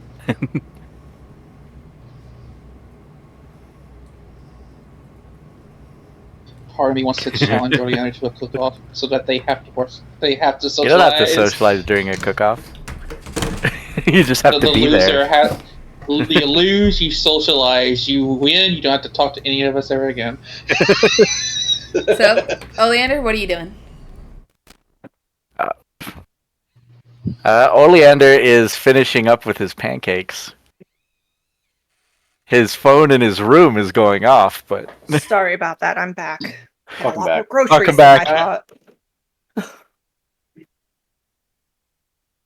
but yeah, he just kind of he woke up and then immediately went into the kitchen. He does not have his phone on him. I'm gonna kick you out of this campaign, Matt. Anyway, Dusky's just looking at the text message where I assume that, well, yes, you tried to send it a thumbs up. Fat pawed it to a different thing, and he's looking at it, he's like, I understand that he is. It feels like he's gung ho. Like shows Polly the text, and it's like a fist held up, but it's like a white tone. And he's like, I do not understand this message. Dusky, question about your phone. Dusky? Yeah. Yes. Is it in light mode or dark mode? Dark mode, obviously. Gross. Anyway, continue. With a superior mode. I don't Yeah. know anything about texting. I did not have friends growing up, so this will actually probably be the first time I'm ever using this phone to not call my parents. Well, we should probably fix that this week, now shouldn't we? Polly went British for a moment. Yeah. Sorry. She can only train herself so much. Her parents told her when she addresses them, it has to be with a British accent, obviously. With a British accent. Oh. When you address us, you will address us properly in the proper accent and tonage. Accent. Anyway, you get on the... So these are enchanted carts that can take you to and from the areas. From the dorm to the school to the city area. To the little town area. So, you two get on the carriage. It starts taking you over towards the area. You get there. You hop off. You make your way over towards the bookstore slash... you do realize it's 3 a.m. That thing's closed.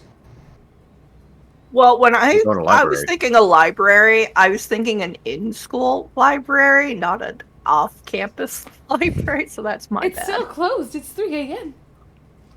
Dusky's kind of It's not? looking at it, looking around. Is this the only place that would have books? Well, I suppose any place we look is going to be closed. It is late. Or early, rather. It's gonna kind of look around. Unless again. there's an Allmart somewhere around here. They're open all the time. You look You around. see them standing outside the library? Not yet. You both haven't arrived yet. Dusky, roll perception since you're looking around real quick.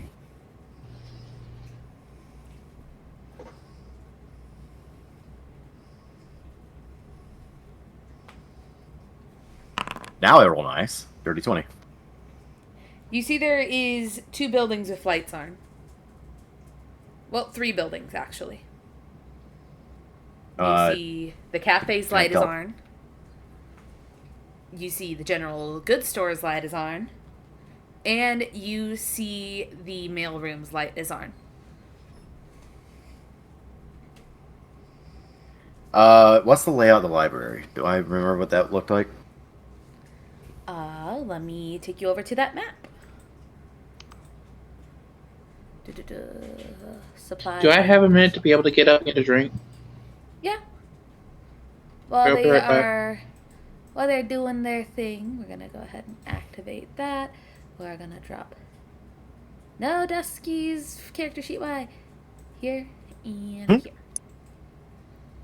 There you are. You should be able to see. Question mark. It's the top one? The bottom one. Bottom one. Okay. Dusky's kind of glancing at the building. There's no side entrances or anything like that. Nope, there's just one entrance. But Gonna there's try the door. windows. Yeah, I'm gonna It's try the door locked. first.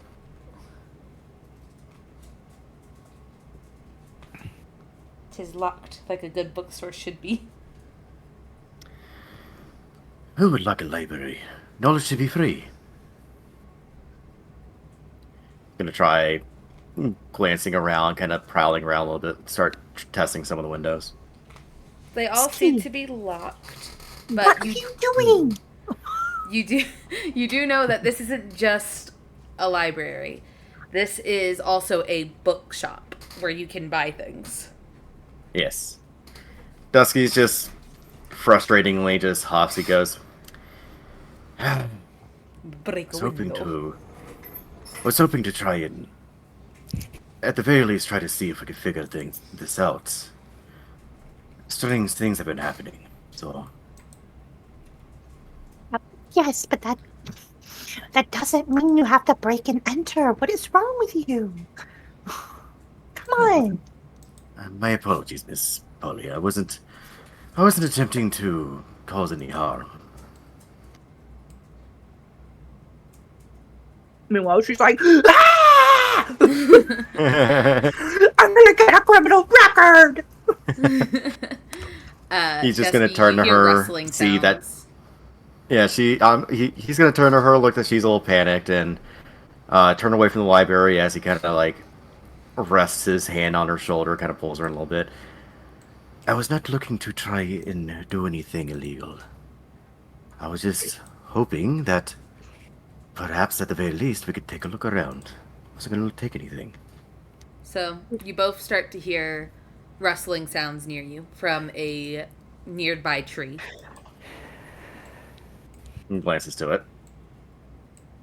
You don't see anything at the moment. He approaches it because she's a white woman in a horror movie. Why?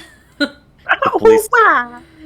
The police just start coming from everywhere with the call code "White Woman in Danger." Dusky, what are you doing? He's going with her, but he's like staying by her side, being the protective type. He's gonna make sure that at the very least he's somewhat in between her and this, but like far enough out the way to where like she can look and see. So, as you both approach the tree, roll investigation checks.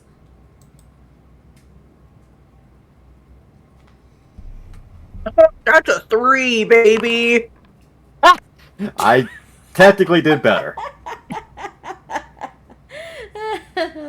So, as you both start getting closer to the tree, and closer, and closer, you're not seeing anything.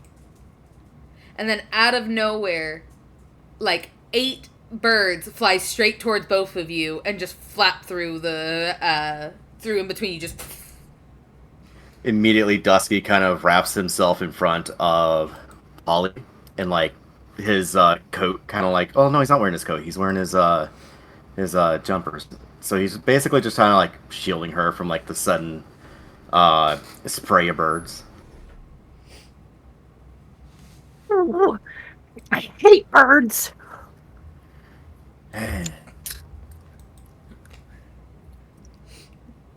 Bumble... Dusky's just like kind of huff a little bit as he kind of watches the birds fly away. Look to her. Checks to make sure that she's all right. Before he's like, we should at the very least try to see if there's something we can find. So... Something scared those birds. And end scene. And end scene. Bumble, Stumble into the bushes. you and Elliot would get here about this time. I don't know if Ghost is back. Mm. What you see... Jesus God. Sorry. I'm back. What you both see, since Ghost, now you're back, is Polly looking up at a tree and Elliot... they're not at the library. They are kind of near the general goods store. And you see Dusky with his arms around Polly.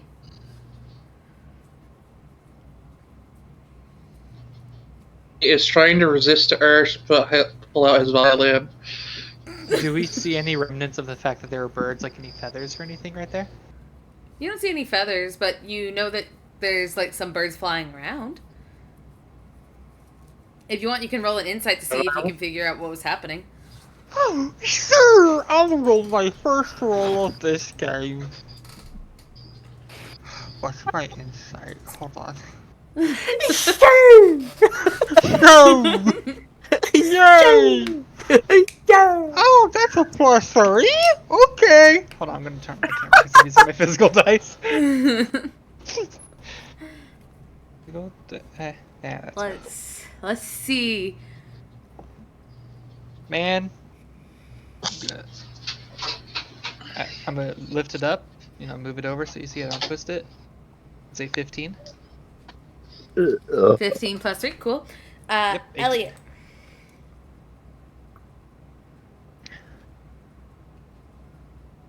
Elliot's muted.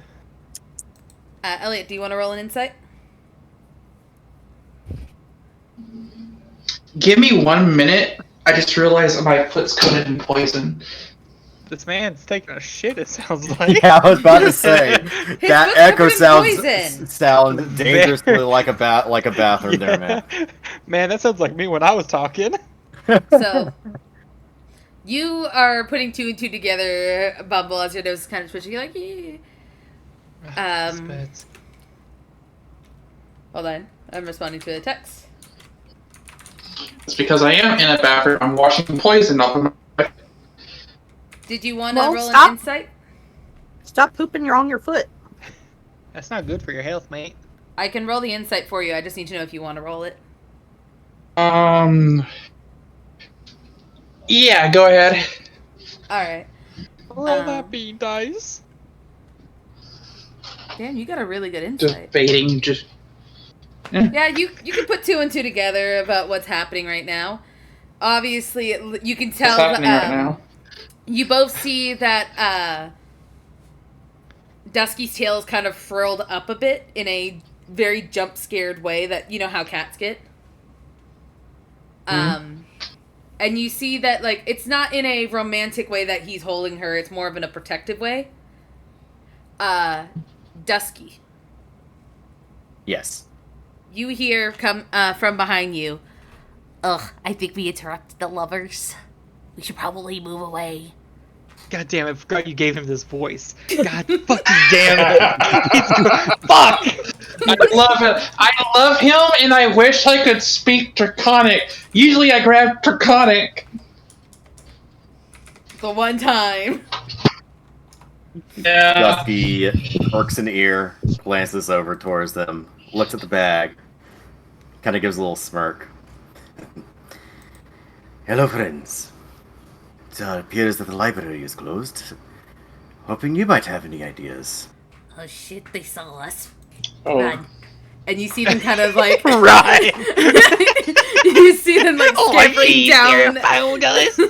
You see them scamper down Elliot's leg as they start like making their way like shit. Not using their wings, just shit. Very carefully, just like grab the fingers in between, like where the underneath the shoulders would be on a dragon. You do so, Like and he's around just his like... wings? And he looks up at you. Jeez, I've been and caught, mate. He looks up and you just see him like growling and hissing. Dusky, you're hearing, let me go. What if he gets mad that we ruined his romantic moment? Let me go. Dusky's gonna say, back in Draconic, and do not worry, little friend. You ruin nothing. Because you're gonna be kissed next. And that is when you see Elliot. You see them like their tail and their wings go completely straight before they turn their body, and you can see bubbling at the back of their throat some hot coffee. Oh, you know the meme of the fingers on the beak of the bird? Like, Yeah. shut no. Yeah. Do you try? Elliot to me. Do you try and hush this dragon's breath? I try because I'm This one not goes. getting a face full of Joe. This one goes.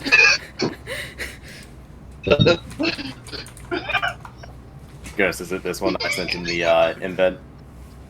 You can't Yeah, see you it, know but I you can't counted see the other. embeds. Oh shit, right, hold on. Well, it's basically like that, but it's a bird, not a dragon. That's the classic meme. It's like a seagull.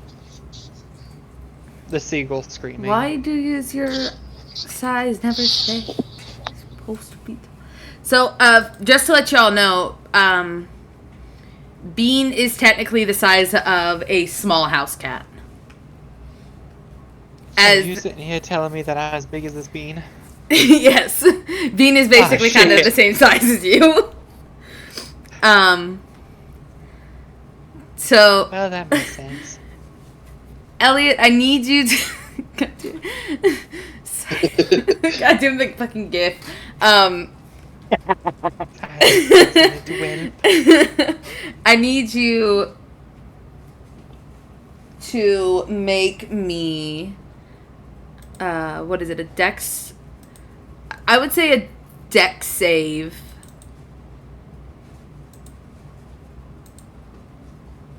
Can I instead wait? Deck save? Yes, a save.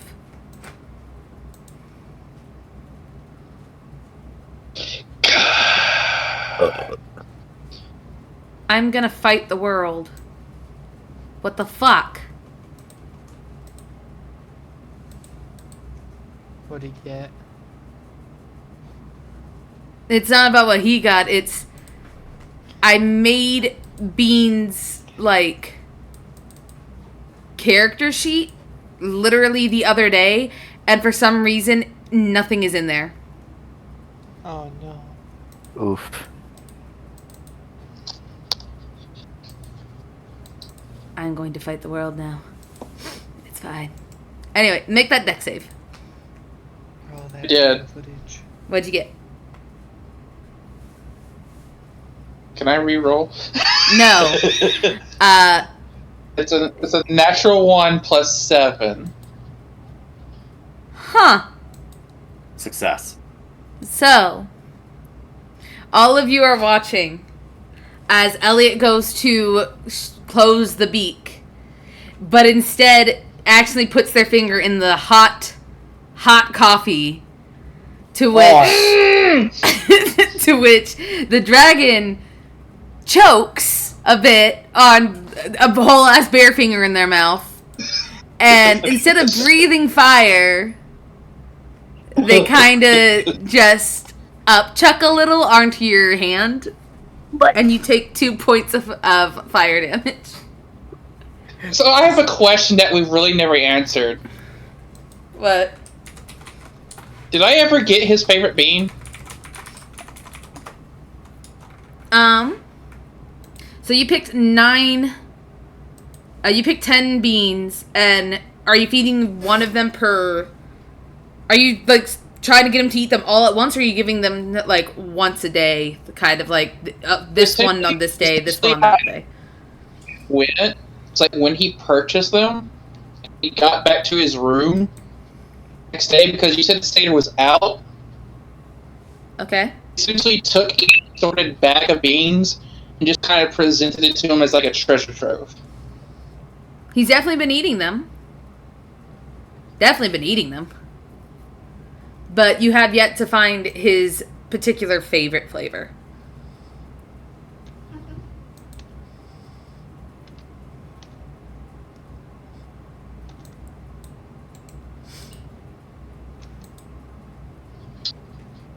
Alright. The 2 points of coffee damage. 2 points of coffee damage, yes. As he burns your hand a little, and you start shaking your hand like, fuck! Ah! Dusky, you hear Bean coughing and going, oh god, the fur is in my mouth. As he's spitting out like little spurts of coffee. Dusky's just watching this, just holding Polly in his arms. At this point, he's kind of like stepped to the point where he's like facing the others, and kind of like has Polly in his arms, her likely facing away from him, facing them as well. So chin on head type of deal. Polly, what are you doing?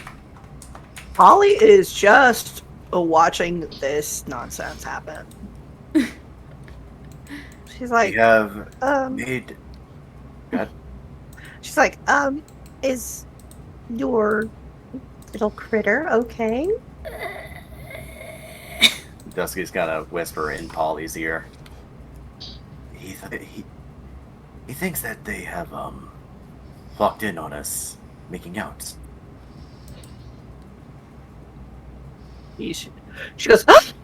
And like pulls from his arms. She's like, no, we're not at that stage yet. That would be inappropriate. Yet.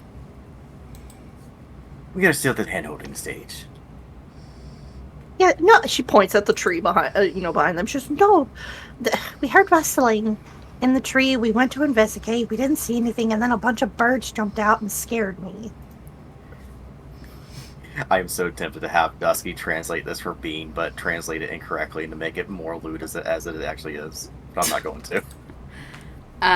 Bumble, what are you doing as you see your friend dip his hand in hot coffee? Bumble is going to call him an idiot. In Druidic. Before using good berries and just throwing 2 into his mouth to heal off the 2 he took. Wait, you can speak Draconic? Druidic. Wait, was that Druidic? Oh, I Druidic. misheard it.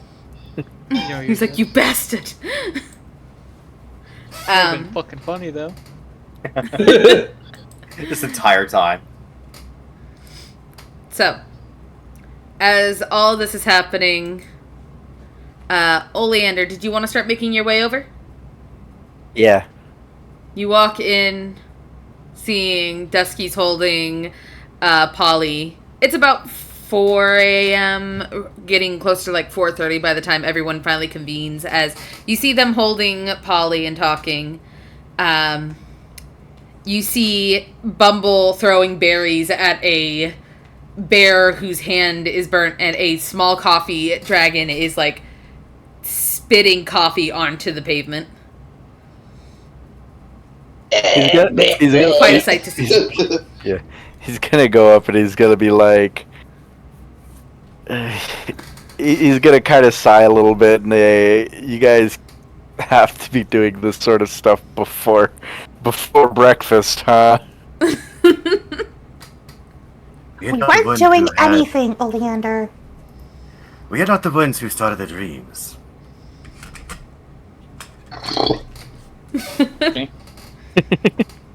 Bear noises. Bear noises. Oh.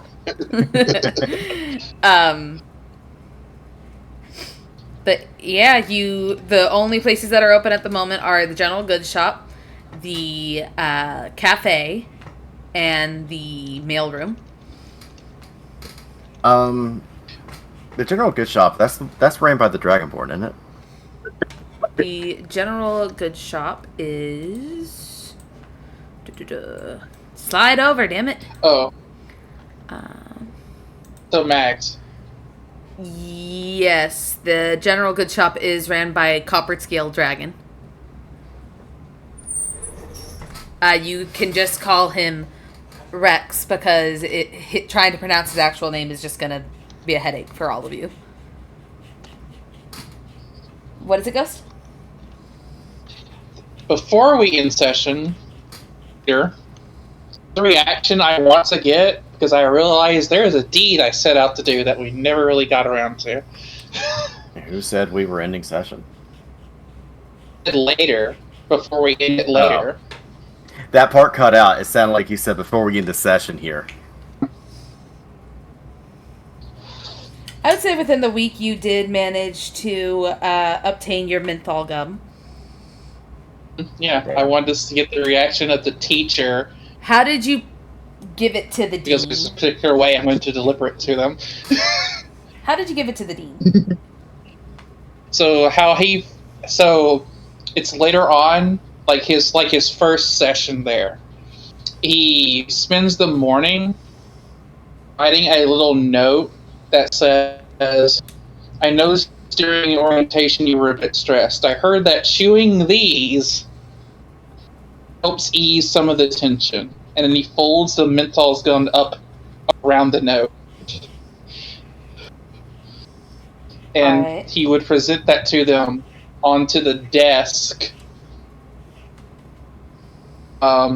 first thing in the morning. So before the dean got there, kind of thing. Like placing an apple on the teacher's Before desk. the dean got there, yeah. Okay. The dean would have looked at it. You would have seen him, like, pick it up very confused, take a whiff, and instantly nose goes completely wrinkled, and he pulls the note away quickly as he, like, very pointedly away from his face, unfolds it and looks at the note, looks at the gum, and so normally you would see him just, throw it away or something, but no, he goes outside of the classroom to throw that thing away before coming back in and sitting down. But there you go. Now, the general shop is ran by a Dragonborn, yes.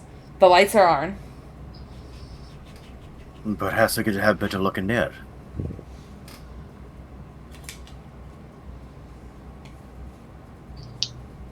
Is it open? Lights are on, yes. One of the three. Lights are on does not necessarily mean open. For a store, yes. Not always. Sometimes the stores just have the lights on. But you make your way over. The door seems unlocked. We are reckoning entering. Miss Melmo's just gonna open the door and walk on in. She herself is not having a good time right now, and she just wants to, like, figure out what the fuck all that was. Yeah, we go in. Or Dusky goes in. Dusky and Bumble go in. Does anyone else go into the general goods shop? Polly goes in. Oleander is keeping his distance, but he's there. I would love to say that I have the map, but unfortunately Dungeon Draft's a bitch. Anyway, so you go into the general goods shop, and on one side of the building, you see a couple of cases of produce, some vegetables, some roots, some root vegetables, some fruits, some berries and such. In this, in these wonderful little baskets. In the corner, you see, which probably catches Polly's eye very well, porcelain plates, bowls, trays, teacups, teapots, tea sets, all very cute, white and pink colored. Pots and pans, utensilware, serving items, so on and so forth. And in the center is these stones that appear to have ice magic on them with cuts of different meats, fishes, and dairy products on there. On the other side is a couple of carts that have bags with flours, with sugars, different types of whole wheats that you can take home and grind yourself if you wish. You see... So, this is the most funniest part. I hate the fact that Dungeon Draft did not do the thing for me, because quite literally there was important items in there, but essentially we're going to grab, I guess. There is 6. You can see 6 statues holding their hands out, like almost in a bowl shape. As there doesn't appear to be anyone inside at the moment. You can hear rustling in the back of the shop, probably in the storage area. But there are some, on one table, some items that are marked minor magic items. Anything in here that would, be related to anything of interest to our current, thing that we're trying to find? Roll investigation. Investigation or, religion. Investigation, because they're both the same. I would say I'd give the help action, but she's not proficient in either of those and has a +0 to them, so you're on your own. And I give inspiration. Not here with us. Not after the roll, only before the roll, usually. And Skelly rolled. I don't know if the roll is made or not. Skelly did roll. Remind me, can you give inspiration before knowing the results, or just before the roll? Before the roll, I have to use the inspiration before I know the results. Hold on. Hold up. Be added after seeing the roll, before knowing the outcome. Yes, using the dice, not getting it. Hold on, You can inspire others to do so with your bonus action, choosing a creature you see within 60 feet of you. The creature gains some bardic inspiration roll. Yeah, it has to be before he rolls, and then he decides after he rolls if he wants to use it. Yeah. So 13? Alright, I tried. Yeah, sorry. Yeah, 13. Magic items. Although,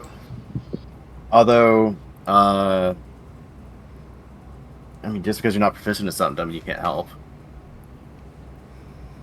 Help is an action everyone has. Man, ain't that nice. Funny. Anyway, these things look awfully interesting over here. She's not actually over here. I'm just fidgeting. Yeah, it's fine. Okay, so I can't over here. I can't do shit at the moment with what I have prepared. So all I can really do is hold on. All I can really do,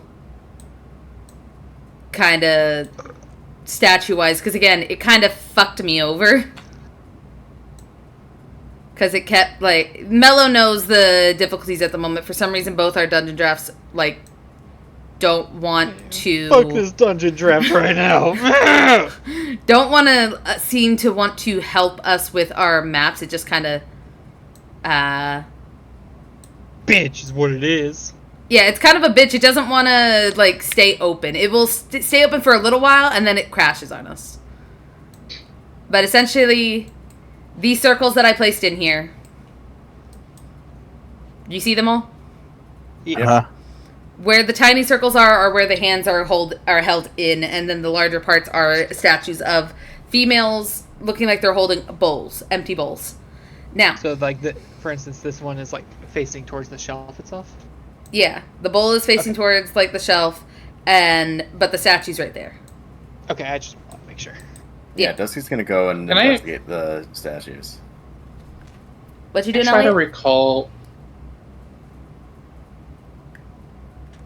So, just for out of character and in player for player knowledge here. Mm-hmm. Guys in the character. How many scents did we smell 6. in the dream? How many statues are there? 6. Hold on.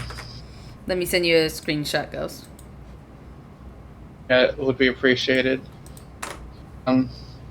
Try to ascertain, like, pin down what one of the scents were. You could smell grains, you could smell fruits, you could smell vegetables, meat, so on and so forth from each and every individual one. Yeah, Yes, but I'm, like, trying to narrow down the what the food item was from one of them. Alright. Dusky would like to investigate these statues. So you're looking at the statues. Mm-hmm. Oleander, what are you doing? Oleander's just meandering his way around, just kind of looking at a lot of different things. He notices everybody else kind of going towards those statues, so he kind of is watching from a distance. Polly, what are you Bumble doing? has not went there yet. Okay. Polly is at the plates. You're looking at the porcelain? Yes. Alright. And then Bumble is over at the magic items or the food? Yes. Hey, Alright. Where's the magic item? Is it, like, right over here, or where would they be? So, in the design for the shop, there is... Right. It's essentially supposed to be 2 areas, so it would be more in, like, this general areas where the magic items would be... Okay. The statues I'd are say supposed to be all she's- over the place, but, you know. Fuck me. Yeah. I'd say anyway. she's in here, just Okay. cruising. So you're looking through the magic items. Oleander's watching. Elliot is... Okay, so I need Dusky to roll investigation and or religion. And Elliot needs to roll nature or survival. I'll use Good survival. God.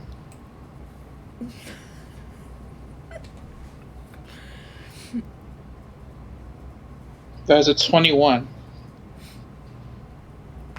So the smells that you were getting off of the floating orbs was quite literally when you smelled the one that smelled like fruits. You could smell apples, you could smell bananas, you could smell apricots, you could smell like essentially all the fruits and berries of the world is kind of mixing together.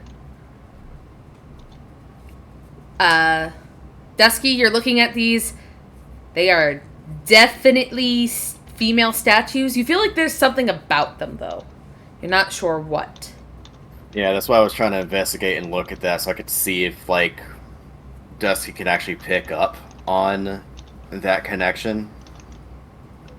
You feel something Because- strange about it. The fact that you're in a shop filled with items, filled with, like, tables with different ingredients showing off things, and then they are holding empty bowls.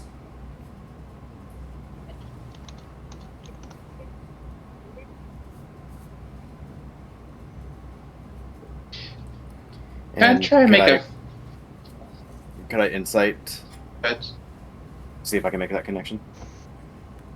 You do make that connection that there is empty bowls in a shop full of things. I'm meant to the smells. Oh.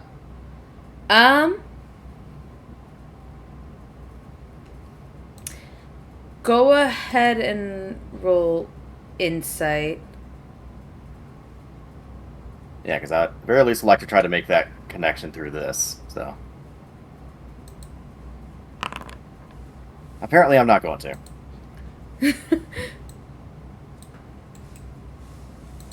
So, I Elliot, do you tell anyone about your idea at the moment? So y'all all had the same dream that we're all gathered here for, right? Who the fuck is that? That's not Yogi. I'm trying my best.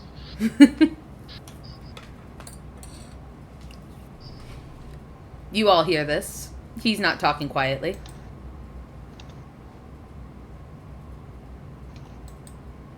Oleander just kind of goes, dream? Yes.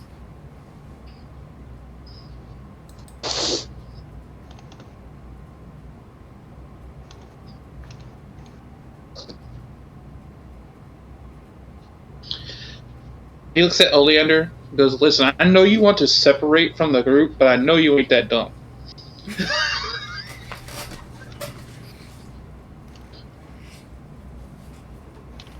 Oleander, what's your response?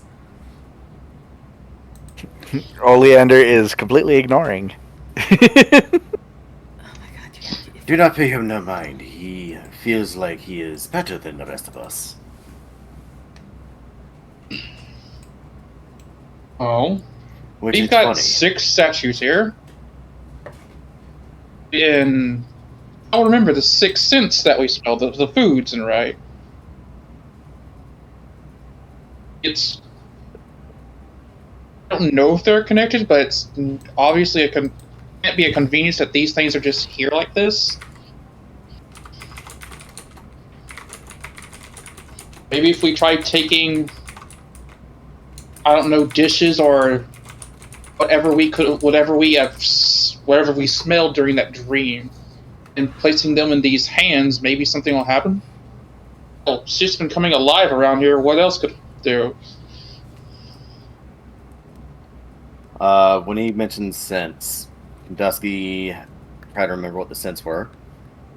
Like, any particular scents that he would recognize, considering he's been surrounded by a bunch of scents most of his life?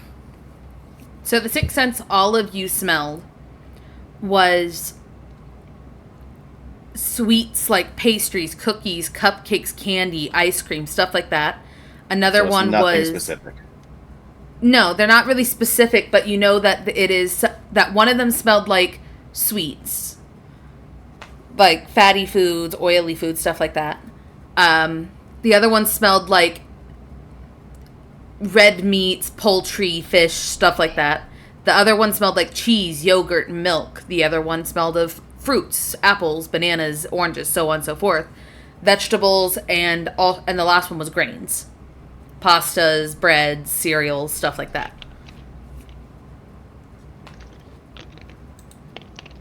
You're all culinary students, so I would assume you all know that this is the food group. Yeah, no, I've got that. I was just trying to see if there was any specific scent. Like, apples and oranges are both fruits, but they have distinct smells. So I just wanted to make sure that it wasn't anything specific we needed to get. Nah, when you took a whiff of the fruity smelling one, it just smelled like a bowl of Fruit Loops at that point. Dusty's. Do I notice any egg on Elliot? I mean, he didn't get it all off. Dusty's gonna look over, see the egg. He's gonna pick some off of that, and he's gonna try looking at the bowl, see if there's any significance to any of them. See if he can figure like any kind of markings or anything. I'm gonna say that's gonna be another investigation. Oleander, do you want to help? Polly, one of you? Oh, Oleander's gonna help. Oleander's gonna help. That was enough inspiration for me to actually say, "Fuck you, Oleander, I'm doing this." If you want, you can roll again to see if you get anything higher, because he's helping. So it would have been at advantage. Hey. See? One more up. Hey. So, looking at them, you notice. Where's the pan? You notice that you see kind of this kind of way when it comes to. God damn it. Let go. For good. Stop. No more.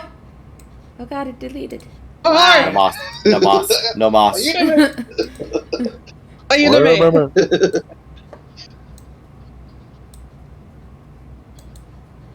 No, don't click that part. Oh, I see what it is. I see what it is, Max. I see what you're doing. Give me 1 second. Is being like an absolute asshole to me. Being of the highest order. Alright. There. Dusky, Got him. knowing... Yeah, I picked up what you were putting down. Dusky, seeing this, looking at the positions of the statues, goes over to the top right one and places the egg in the bowl.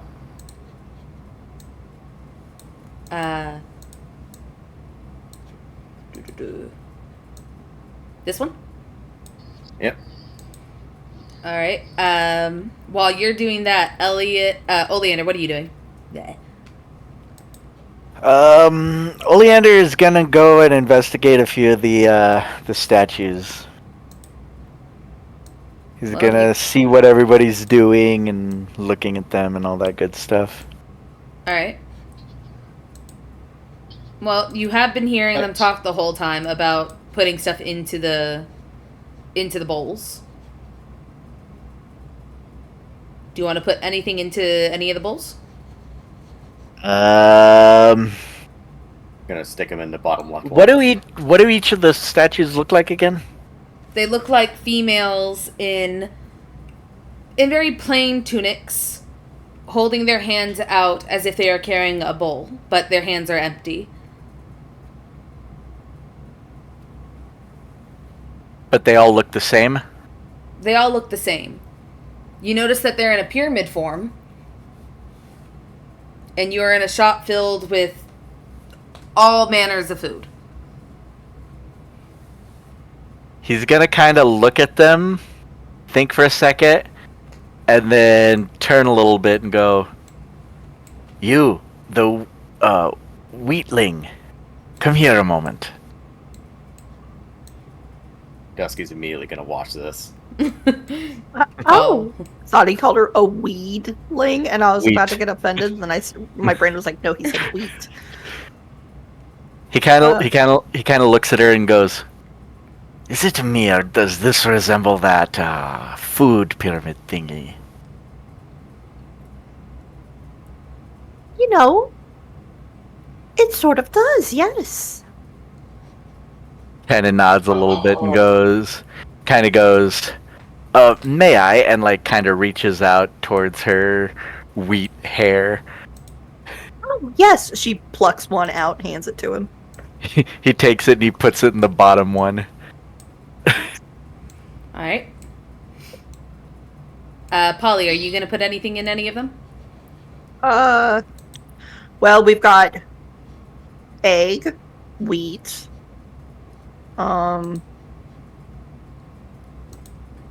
we would need some sort of like dairy, I think. You do see... So, for visual reference, because... Yeah. Yeah. Yeah. On this Around, side of the so store... Who can make milk? No. On this side of the store, you see... So, what it's supposed to look like is a shop with vegetables over here, fruits over here, your porcelain plates and stuff here, your forks and stuff here, your dairy products are in this area, and then your meat products are in like that area. Essentially, it's all set up very nicely.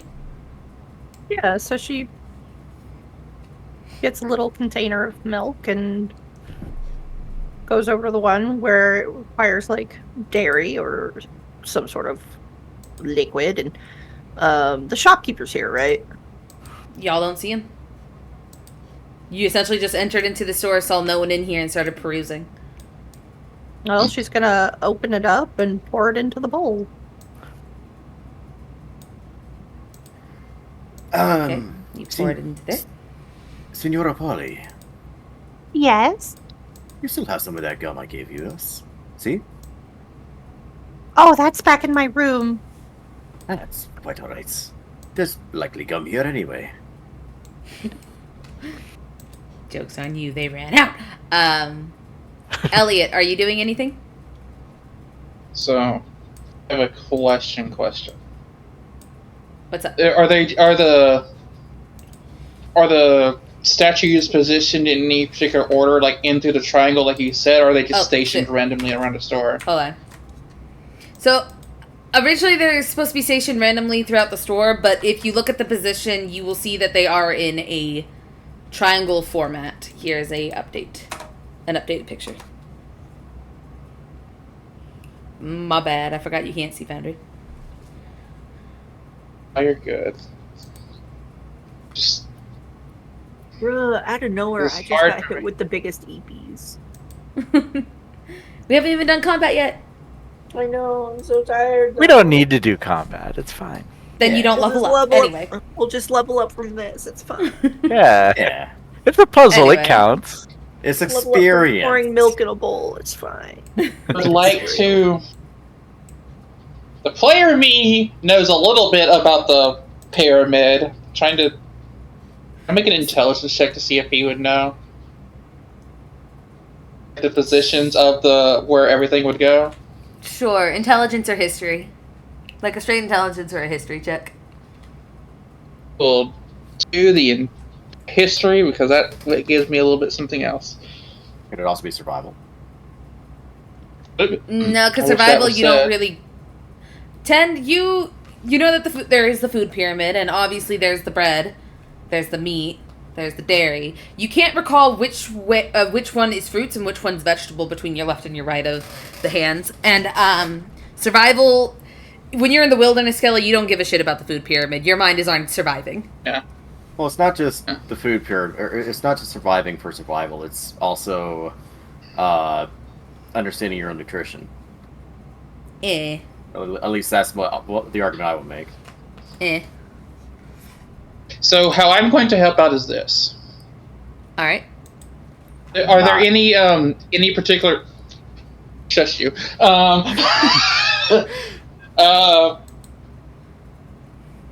Any food groups that are missing, at least in this shop, or are they all here? They're all here. Okay. I'd like to just try to gather bowls and start putting foods into bowls of particular food groups, and wait for the people to come, everyone to come and get them and place them there. I don't know where they're placed, but I know. So, my bad by the way saying that they're all there. The only one missing is pastries, like desserts kind of thing. Sweet sugars, candy, stuff like that.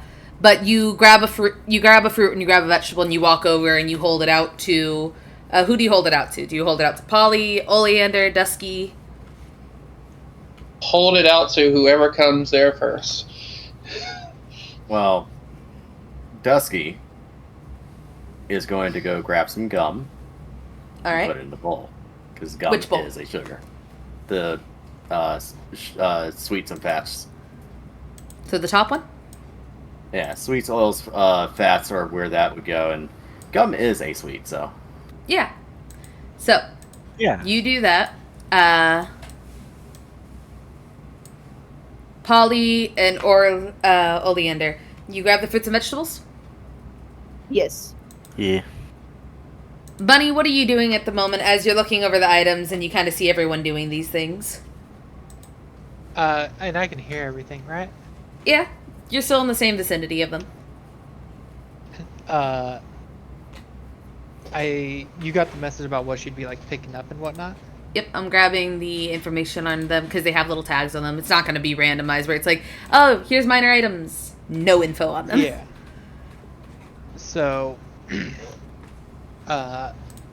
I'd say that she probably would have picked up a basket at some point because she does need to do a little shopping, and she hasn't really been here yet. She's been kind of occupied with, work and school and, her own little hobbies. So she's like grabbing some of this stuff, but she hears, the whole food group talk, and so she's like kind of looking at the carrot that was mentioned, but I don't know if she'd actually directly see that Polly is bringing vegetables over until she makes her way out of it.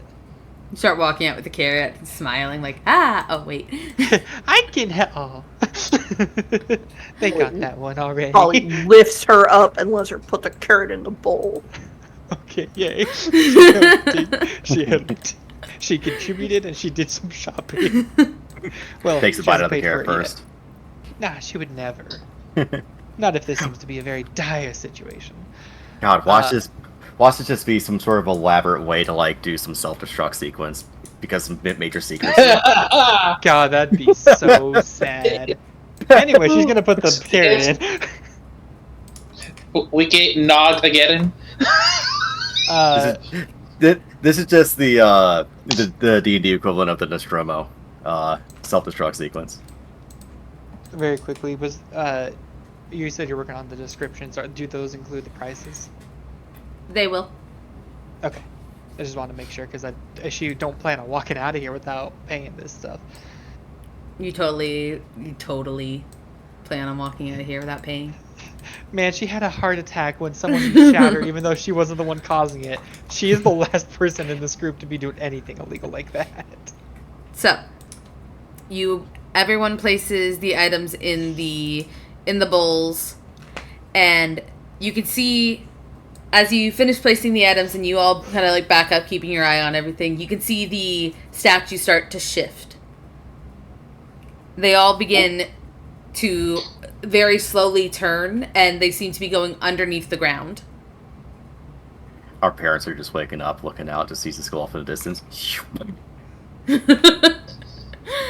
And right as you're all watching them sink into the ground, something rises up from underneath the floorboards nearing the register. Oh, This Dusty's is a over there. very Anything odd closest contraption to have in a general store. Maybe the closest one there. No, Dusky is right now. I would say Because Dusky went to go grab the gum. Gum's usually by a register. yeah, but you're also by the statues. I would say the closest person at the moment, thinking about where the statues were placed, if I remember correctly, because again, don't quote me on this, I will have to take a look at the thing later. I would say would be Polly and Bumble at the moment. Is this not the register right here? You're not in the right store, my dude. Different map. The layout's different. Okay, yeah, no, that's what was confusing me, because you were saying the general store is on top and the library's on the bottom. I was like, okay, cool. No, this is the school supply store, technically. Gotcha. Mags. Mags, why are you playing Baldur's Gate 3 in the Because I middle hit of the session? button. It's attached to the taskbar, and I went to click the freaking Chrome, but it's right next to each other. Max She's is like, like, "Damn." fuck this session. I know, she's like, idiot. I'm gonna go play digital D&D. So, I'm gonna go play with AI that's not dumb. Yeah. So- fuck these bitches. coming you're not up enjoying from the my ground, shut the fuck up. Coming from the ground, you see another statue. This one appears to be a woman. One with 6 sets of arms, and and one set of arms is held forward, and inside of the palm is a puzzle piece. Oh, How puzzling. Can I investigate for that was traps? bad. You should feel ashamed for that. Oleander dies. You can investigate with traps with Oleander's face. Oh, just grabs Oleander's back of the head, shoves it over. Does he explode?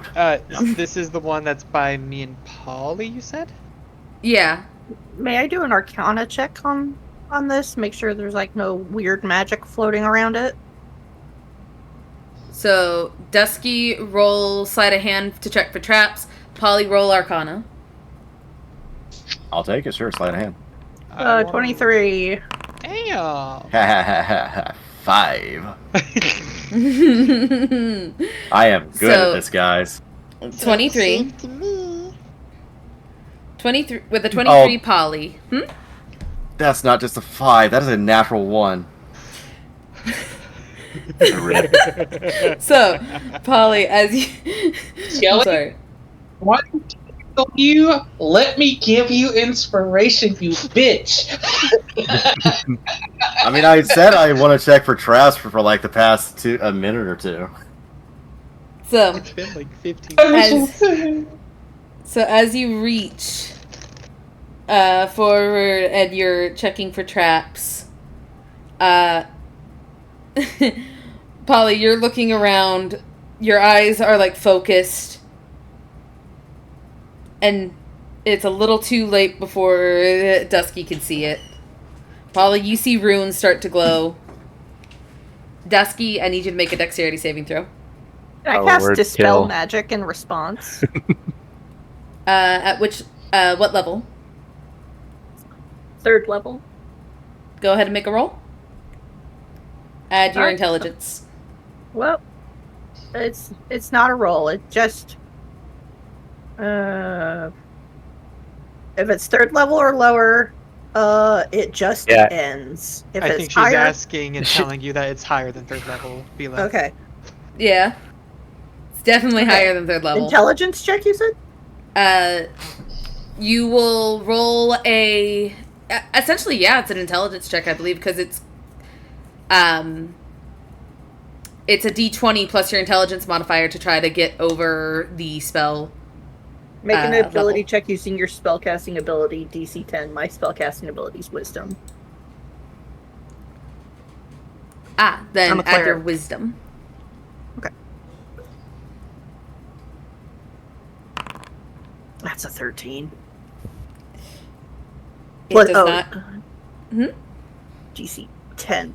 My God, sorry, I don't know why my phone's going off like that. I believe it's supposed to be 10 plus the spell level. Yeah, Am I so correct? whatever Yeah. level the spell that she's trying to dispel is, it would be added to the 10. So if it's higher So- than 3rd, then it's Yeah, I probably so- just barely missed it. It almost landed on a 19. So, as you go to dispel the magic real quick as Dusky's reaching forward, it doesn't seem to take effect. Dusky, roll that dexterity save. Oh, no, wait. Yeah, roll that dexterity save. Never mind. And roll that beautiful bean footage. All right. thinking. That is Dusky, a natural 7 for an 11. as you reach forward, your hand, you see too late, runes strike up all across its arms, and you take 10 points of bludgeoning damage as the hands slap you, basically all come together to hit you and crush you in a smacking motion before it goes back to normal.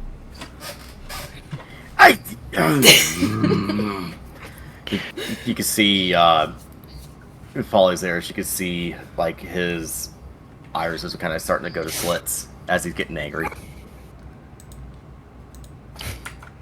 Well, obviously it was going to be trapped. Yes, I was trying to figure that out if it was. So, Should not have leapt before you looked, pussycat. Oh, hush you, Flowerling.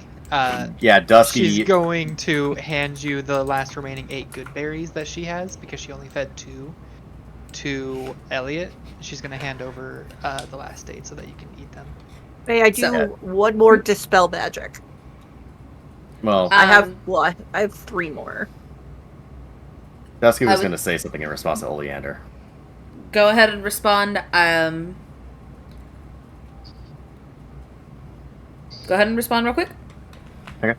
Yeah, he shoots Oleander a glare, similar to what he shot before, that cold stare, as his his slitted eyes just stare daggers into him. I forget, is Oleander immune to fear? Oleander's not looking at you. Doesn't So matter. Cast Calm Emotions on Dusky Well, at the second level. Yes, Let him do So. what he needs to do. Yeah. I would say if you're trying to intimidate, roll intimidation. No, it's not that. Is trying to cast that fear thing when he attacks Oh. and becomes a puffed up pussycat. No, it's not that either. Then what are you trying to do at the moment? I have an ability, because I don't have to attack in order to use this ability. It's basically a thing I can do where it's a look and basically a low growl, and the ominousness of the look and the growl basically allows me to do the Dragon Fear ability. And that is a save? Wisdom saving throw. Okay, Oleander, make a wisdom saving throw. And he's basically going to start yelling. That is not safe. Okay. So he's gonna Oleander Hold is on. gonna yell out as loud as he can, "Oh no!" and make sure everyone and anything can hear him. Hold on. So, as he growls, he looks at Oleander, and he is actually going to start yelling at him in Spanish. I don't know any Spanish swear words, but obviously that list I gave before is going to be sufficient enough.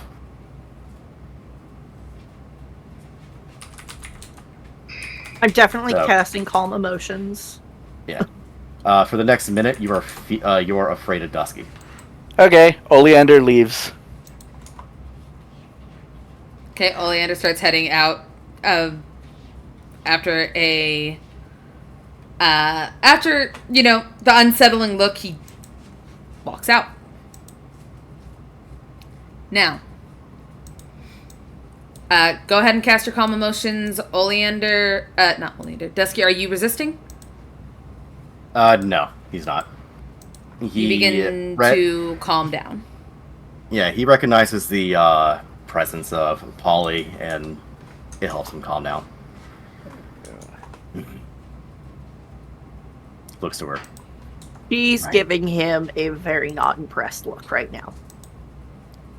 My apologies for that.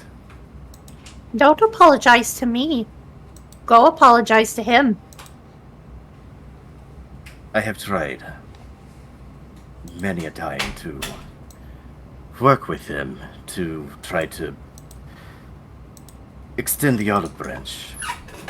He does not accept it. I don't care. That sounds like an excuse. Go apologize. Very well.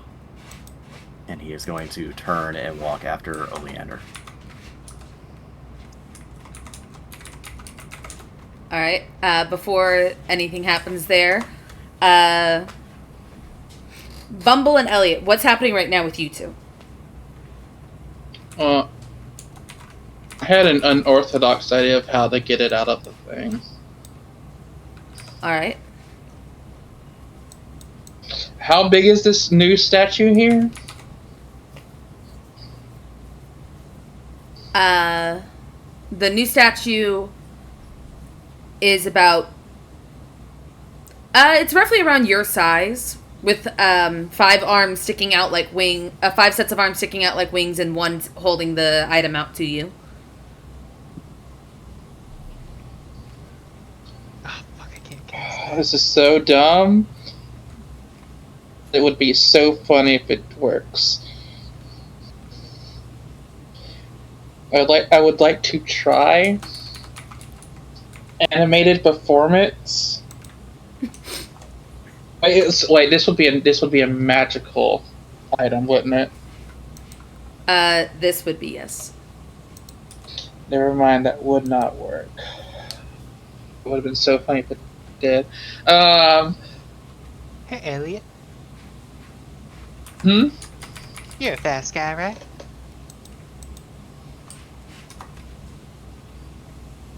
Checks my speed. Ish. You think if I make you a bit faster, you can reach on in there, just grab it, and get out before they can hit you?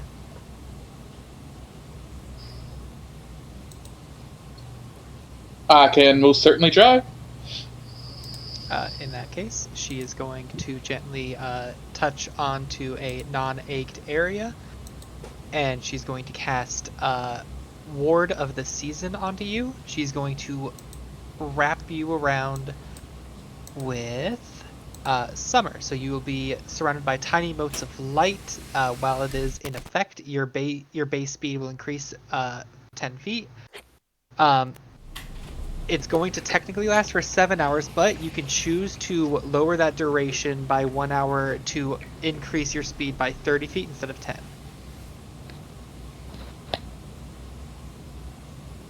Can Polly cast guidance on Elliot? Yep. Yeah. Awesome. I will move over to them. And she will lay her hand on Elliot's arm and go, "Good luck, my friend," and whisper a few words in her goddess's language and bless him with guidance. All right. Elliot, I need you to roll a dexterity saving throw at advantage for me because your speed has been doubled.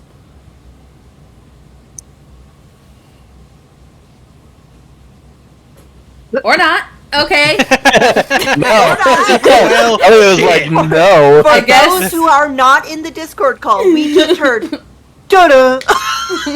Yeah, no, they can So- see in the his reactive is gone. We're actually going to take a BRB before Elliot tries this because we have been running for a little while.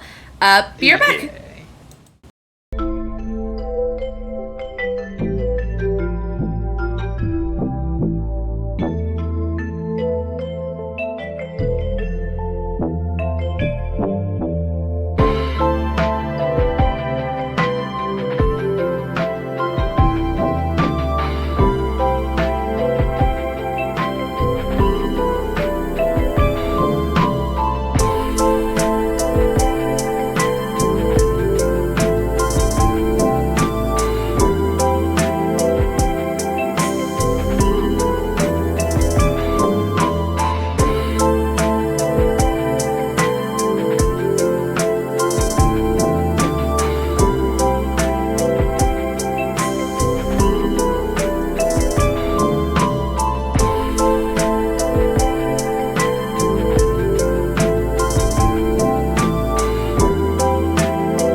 And we're back. Okay, Elliot, do me a favor and make me a dexterity save at advantage. And Guidance. Dexterity save at advantage and guidance. And we will use the 60 feet of movement. Alright. Dexterity save. Yep. So And my guidance is only 1d4. yeah, the same my world's guidance. I'm going to happily take it. 22. Hell yeah, let's go. Let's see if can we get much higher. So What was the second roll? 6. How'd you roll a 6 on a 1d4? No, for the second roll. Oh shit. So his advantage one was 22, but he got a 6 on his other roll. Oh god damn. So advantage is good. Kind of jumping up and down in place real quick, shaking out your paws, taking deep breath. You reach, and just as the runes light up and the hands slam together, you move out of the way. And not gonna lie, you swear that some of your hair was caught in that, but you're breathing. You're alive. Is he holding the piece? Huh? Is he holding the piece? Yeah. Bumble He is will. he is death gripping that piece right now. Bumble will give a big old happy beam, pat him on the back like, attaboy. Good job. So. I think I saw my life before my eyes. So as you're standing there and you're like taking the deep breath of oh fuck, that happened. That was a thing. That definitely happened. You hear dragon laughter coming from the side. As you see Bean is laughing at you. It doesn't take you to speak Draconic to know that Bean's laughing at you until you and as you're all celebrating in here, we're gonna go over to Dusky and Oleander real quick. Dusty's gonna scan the horizon looking for his prey. He's outside. Ew.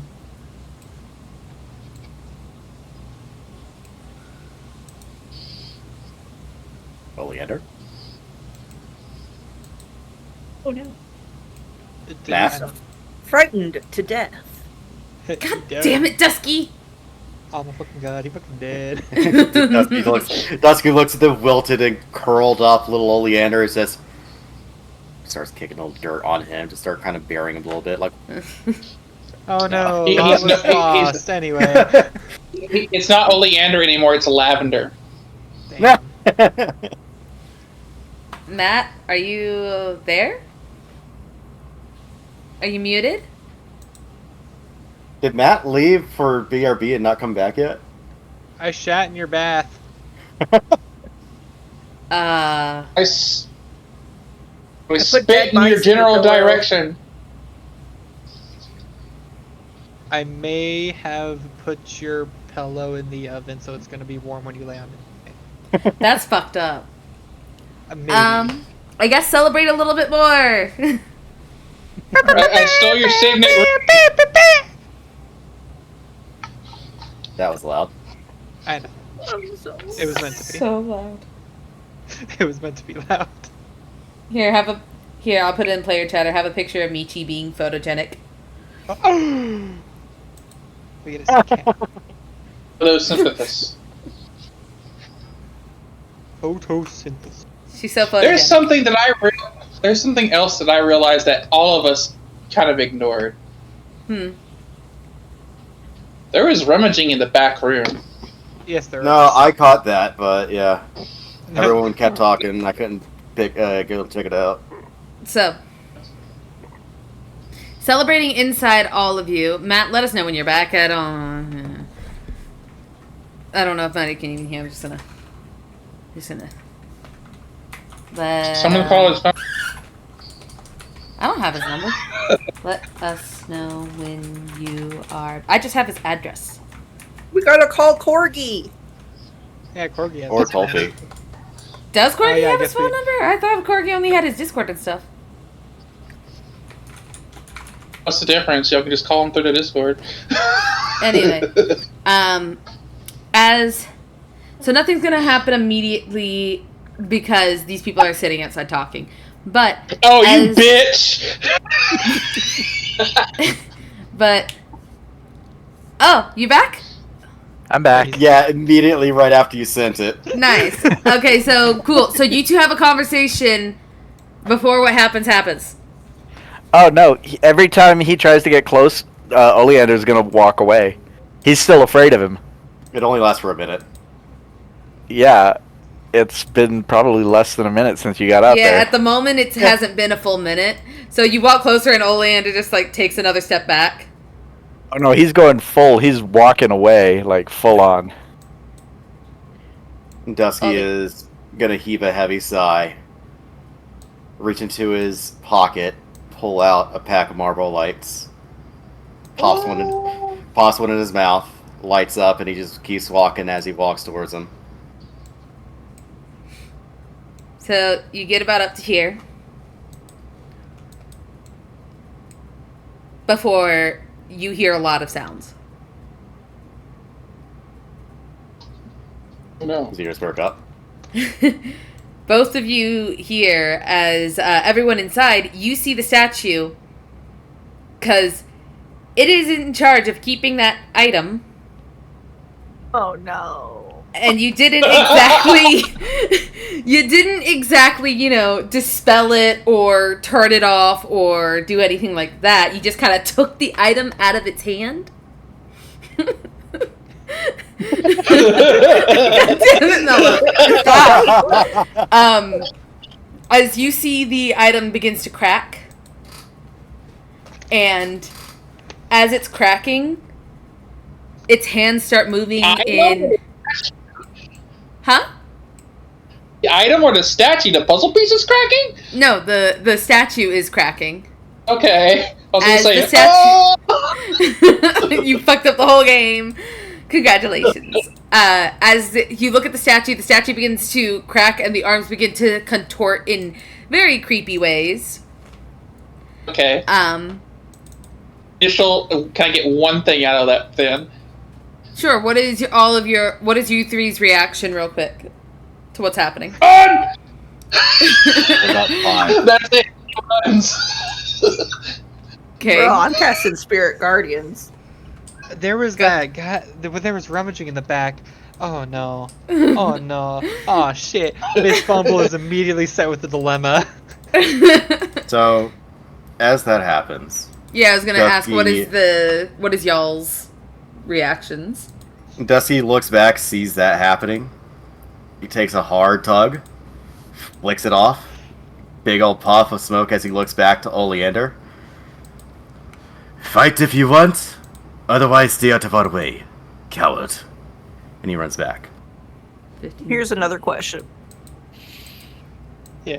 Did Oleander bring his weapons with him this time? How many of us were actually set for combat? It's 3 a.m.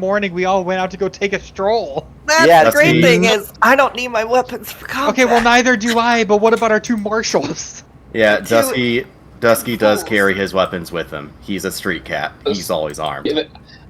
I'm literally in. I'm not even. I don't even have my leather armor on. I am in like morning clothes, and all I have is my violin, which thankfully all I fucking need. So, Nice thing about being a druid. Oh fuck yeah! I don't need a weapon. So, point of order. Dusky, you make it to about here. Oleander, what Yep. are you doing?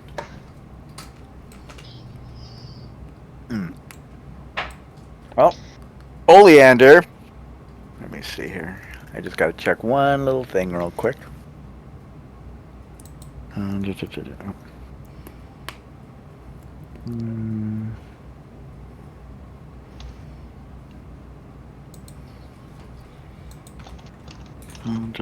There you are.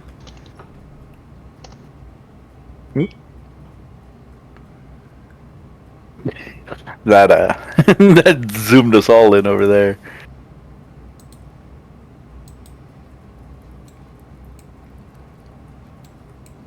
So Oleander is gonna move to here.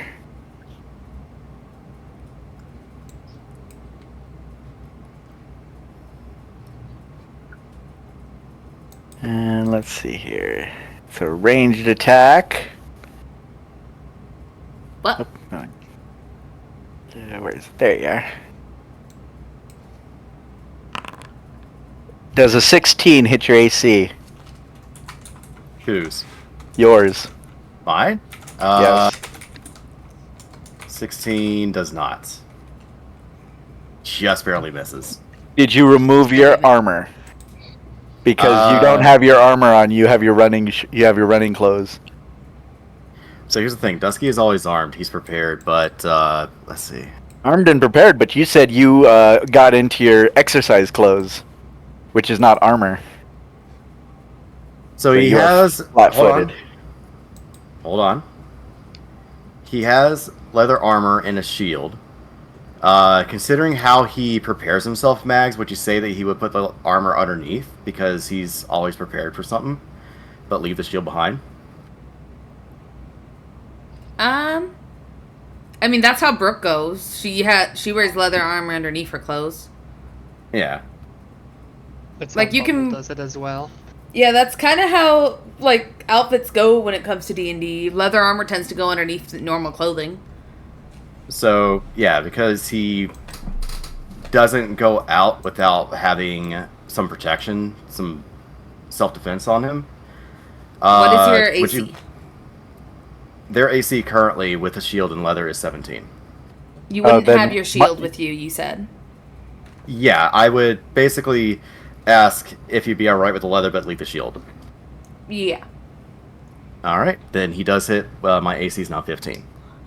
All right. So you take 5 and you are poisoned. And then Oleander walks away back towards the dorms.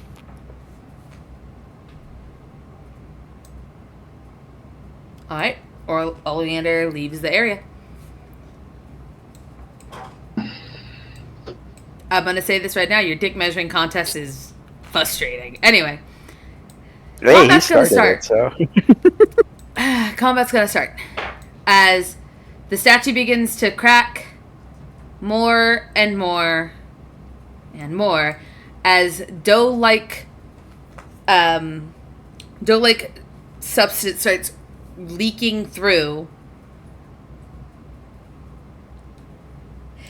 And for the sake of argument, because you are all essentially right there and they ran away, this is where the creature currently is. I need everyone who was fighting, so not Oleander, I guess?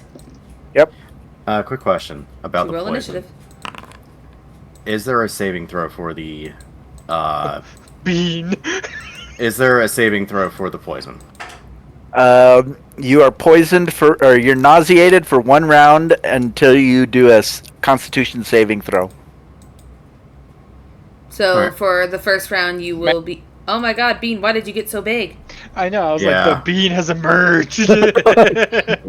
Because he ate all those beans earlier. Oh yeah! Make a bean. I don't know Look, why the they gun keep show getting going on big. over here. Anyway, I need you all to roll for initiative. I rolled a 10. I rolled a Mags, natural 1 for 6. Very quickly, where would you consider the back of the sword to be? Just for the rummaging purposes, I asked. We'll go with like this area. Okay. That is kind of where Bumble is focused on, because she's worried. Anyway, initiative. Let me roll. No, yeah. Can I have a quick inspiration? 21. The Bumble. What? Seeing them go the opposite way? Yeah, she would begin looking like she's ready to head that way. I was saying, like, when the initial running was happening, seeing them running the opposite direction of where he was going, Yeah. giving them a quick inspiration of just be careful and be safe. All right. I will take your point of inspiration. Polly, roll for initiative. I did. I rolled a 10. Oh, it didn't activate in there. Okay, let me. Do you want me to roll again? No, I can put it in. Okay. There we go. I rolled a natural 1 for 6. Alright. Combat has begun. Miss Bumble. Yes, ma'am. You are the top of the round. Alright, in this person over here, that's the target? The Or hooded, where exactly is the monster? the quote-unquote hooded figure, yes. It's just one. I just wanted to double check so I didn't, know where, like, his...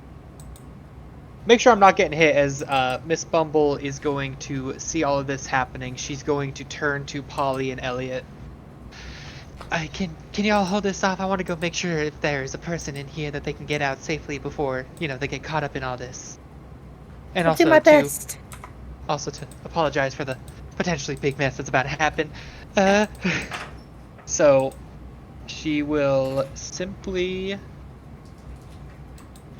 move on over here, and as she is running, she will look at the creature.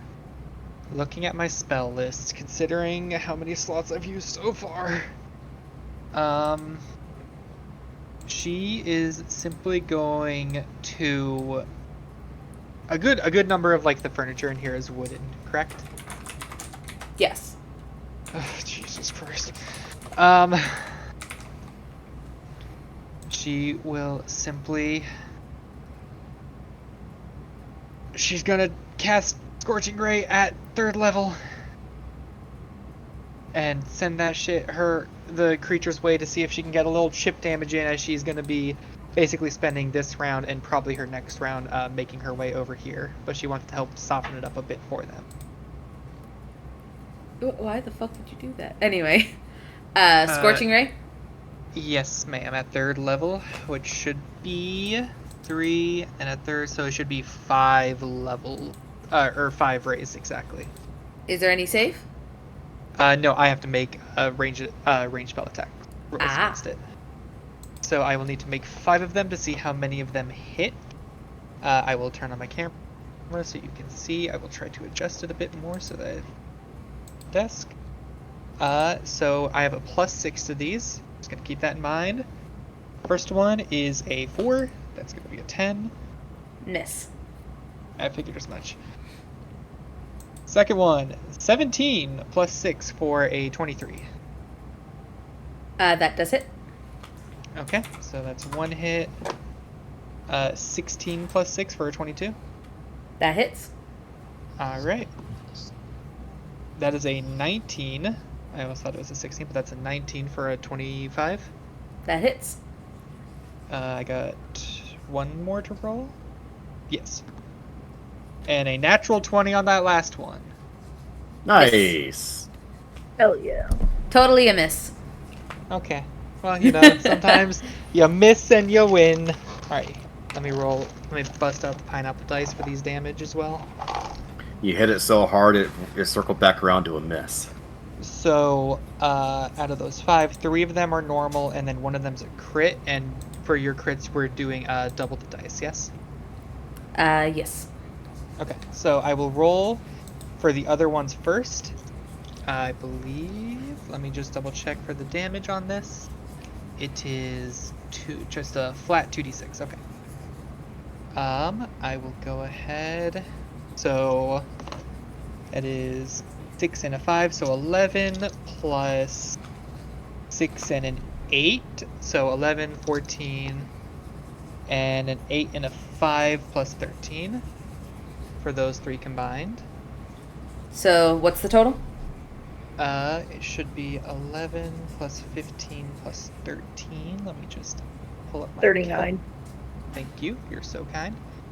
And then for the natural 20, that is an 8 and a 9. So an extra 17 added on to that, which would come out to a total of 56 fire damage. Okay, give me 1 sec. It dies? I highly doubt it. So, as you launch out the fire... hold on. I gotta grab the thing. Because for some reason that part didn't fucking stick. And I'll turn off my camera because I know I'm about to for a ghost. Load, damn you. I will fight you. And Mags, Before we go to the next person's turn, it needs to make a wisdom saving throw. Because the field entered the creature's space. So it needs to make a wisdom saving throw, and then on its turn, it needs to make another wisdom saving throw twice. Let me roll the wisdom saving throw real quick. 1. What? All right, I'm gonna roll 3d8 damage on it. All right. It's radiant. That's 16 damage. That's why I love Spirit Guardians. So, as the Spirit Guardians attack at the monster, and Bumble, you set out your Scorching Rays.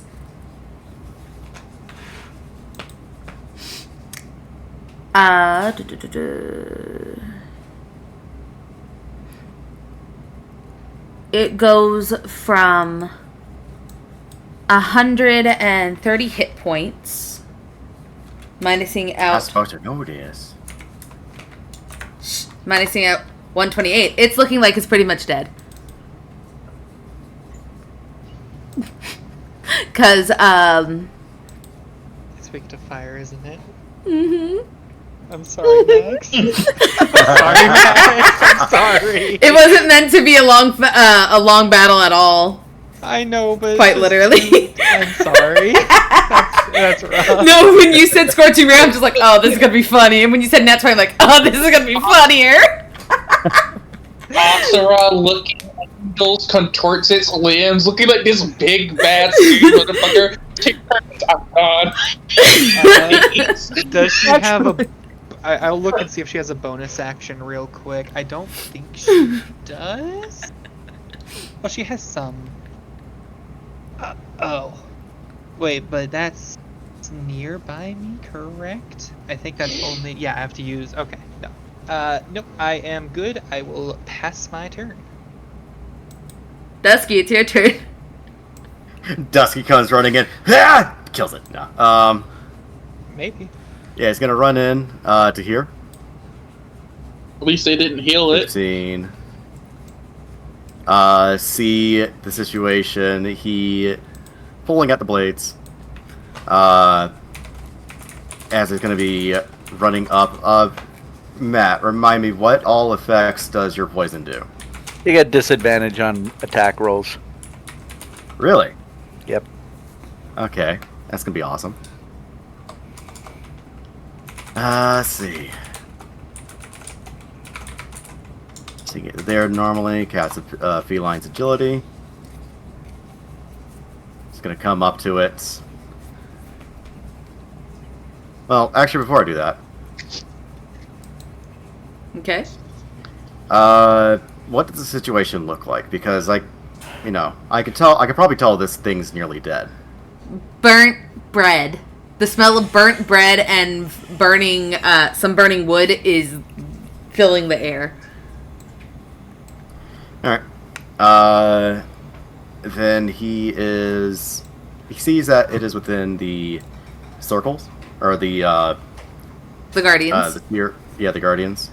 Yeah, the Guardians are So- swirling around it and attacking it.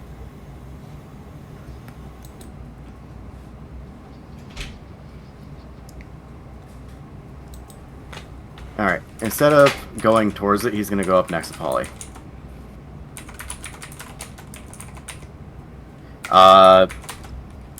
And he is going to ready an attack in case it tries to lash out at him or Polly. But you can see that this thing's pretty much almost dead at this point, so he's not going to be like that asshole to be like running in and steal the kill. But yeah, he's going to come up, look to Polly, a little nauseous, he goes, I heard a noise. Oh, we'll explain after. It's your turn, Polly. Why do you keep getting bigger? Bean! Let him roll them bean dice, Max. He wishes to fight. Is Is it bait and switch time with Spirit Guardians? Oh, Bait and switch time, baby. We're going to do... I'm sorry, I'm looking for it. Divine Spark.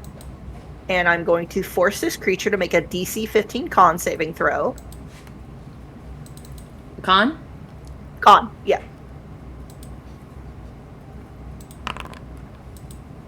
14. And it just fails. Is this a damage spell? Yes. How do you want to do this? So It's good you watch as her pixies are swirling around it like, mosquitoes in a bog. Like, they are just, like, lashing out, ripping pieces of it off, throwing them to the side. And you watch as Polly kind of almost lifts up off the ground, as if held by a celestial force. Her whole body glows, a golden color.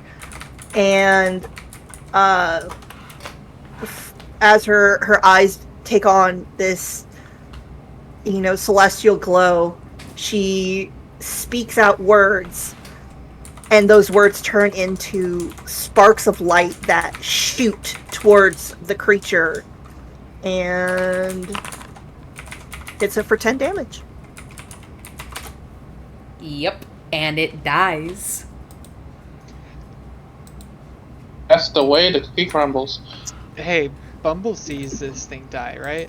Yep. And there's fire on some of the wood. Yes. Elliot! Elliot! Please put the fire out! Matt, so the poison, you said I had to make a con save at some point? Yeah. When? It was supposed to be at the round. end of your turn, I believe. Yeah, Oh it was no, at the after end of your everyone's turn. town. But combat's Yeah. over, so we would say that you start feeling the effect wearing off. Yeah, he's gonna look to her, kind of reach back, pull the dart out as he looks to it, goes, I am sorry for not being here. The dart disintegrates in your hand. Gross.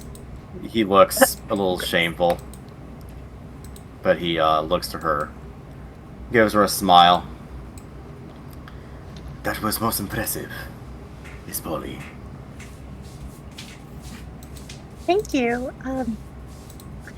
We flower, we harvest born are very in tune with our gods and goddesses, as mine is the goddess of wheat and harvest and spring and summer. I'm very blessed to be able to use her powers. I swear, every day I interact with you and learn more about you, you surprise me. Yes. But let's take care of that fire first. Just as And by we, I mean not me, because I will combust. Hold on. I will come. I was about to say, just as Dusky and Polly are just having this conversation, the fire slowly looking up her side. She's like, Hey. can we take care of this? Elliot, what are you doing? Okay. Huh? I was gonna say, can we take it off the combat thing so my girl can move? Yeah. She is hauling ass right now. Man, I was trying to open up the compendium to look for a simple dragonborn to throw in here for a token. Why is I'm wondering- in here? It should be under commoner's Wondering, max. is there Yeah, I know. What'd you say, Ghost? we're in the magical modern era, right? Yeah. Is there a sprinkler system? There is no sprinkler system, but you see a fire extinguisher near the front. Yeah, Dusky is gonna I kind of take my pull Polly boomerang, away. break that thing open, and I grab this fire extinguisher. Do you use it or do you throw the fire extinguisher onto the fire? Oh no! Crack it open like an atom bomb. No, I'm Country joking. pumpkin, country pumpkin. Country roads. Take me home. Entire store combust, end of campaign. Got one. You're So, cutting out Object, really it muffled, dances Ghost. around. I got one better. Okay. Animated object. It dances around, putting out the fire, and I'm just... Oh. So, While this happens, Dusky is gonna like direct Polly away from the fire and kind of pull her aside. You're like, I'm gonna go over here now. Bean! He expanded as we were moving. He Magic just wants to be bean. a big dragon. He's speed running the Dragon Age growth. It's fine. Anyway, Garita made me grow.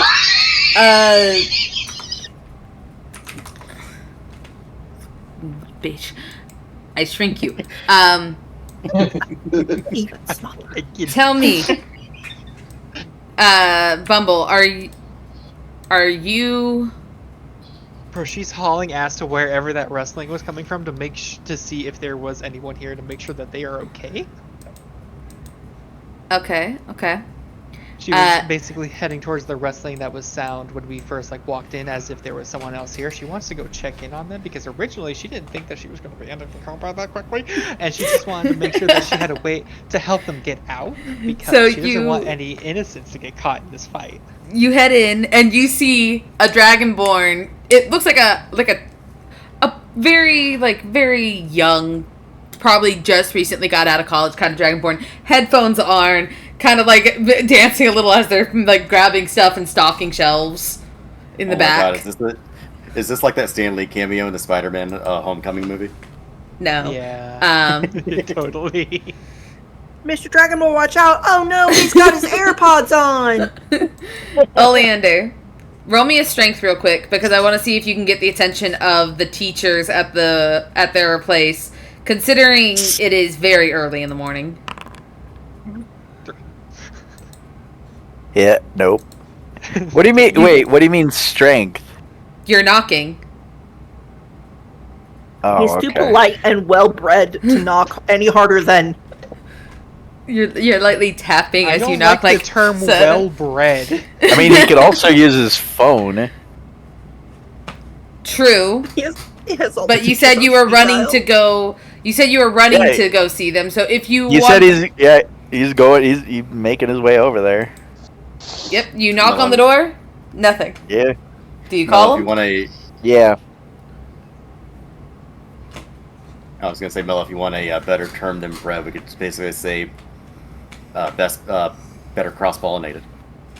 Better Anyway. cross-pollinated than that. You knock. Well better for Nothing. You get out your phone. You call your sponsor. A couple rings. That's the word, sponsor. A couple rings before, the phone gets picked up and you just hear a very tired female elf going, "Yes." I do apologize for waking you so early, ma'am, but there seems to be some trouble down by the... Did they go to the general store, or where did they go? The general store. Yeah, there seems to be some trouble down by the general store. Bunch of students seem to be Write fighting it out. something. Oh, for heaven's sake. She's, you hear, some shuffling before she goes, "All right, I will be right there." And she, hangs up. And after, a few moments, she walks out in her Dumbledore's- robes and such. She walks out in, her very pretty, very formal blue robes as she looks to you and goes, "All right, let us go." And she starts making her way down towards the general store. He's following. Everyone within the general store, at the moment, those who are outside of the back are watching as the smoking pile of dough is steaming and boiling, and you see the statue where the statue was starts moving down again, and the burn just starts slowly going underneath it. Ollie takes a very quick picture with her phone. Click! Selfie. Oh god, it's regenerating! I was about to say, can I, if the whatever was trying to close up, cover it, if it's closing up, can I just wedge, the fire extinguisher between it? You can certainly do that. As you wedge it, I need you to make a dexterity saving throw. Good, though. That's fine. Huh? You But still that's have the fine. ward of the season on you, so.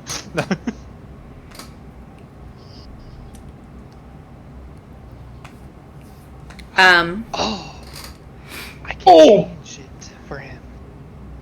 27. Ooh. So, Natural 20. as you place it in, and you're like, okay, that'll do, it starts crushing the fire hydrant. It's crushing it really fast. You see that it literally looks like it's about to explode when you jump over the counter and duck down.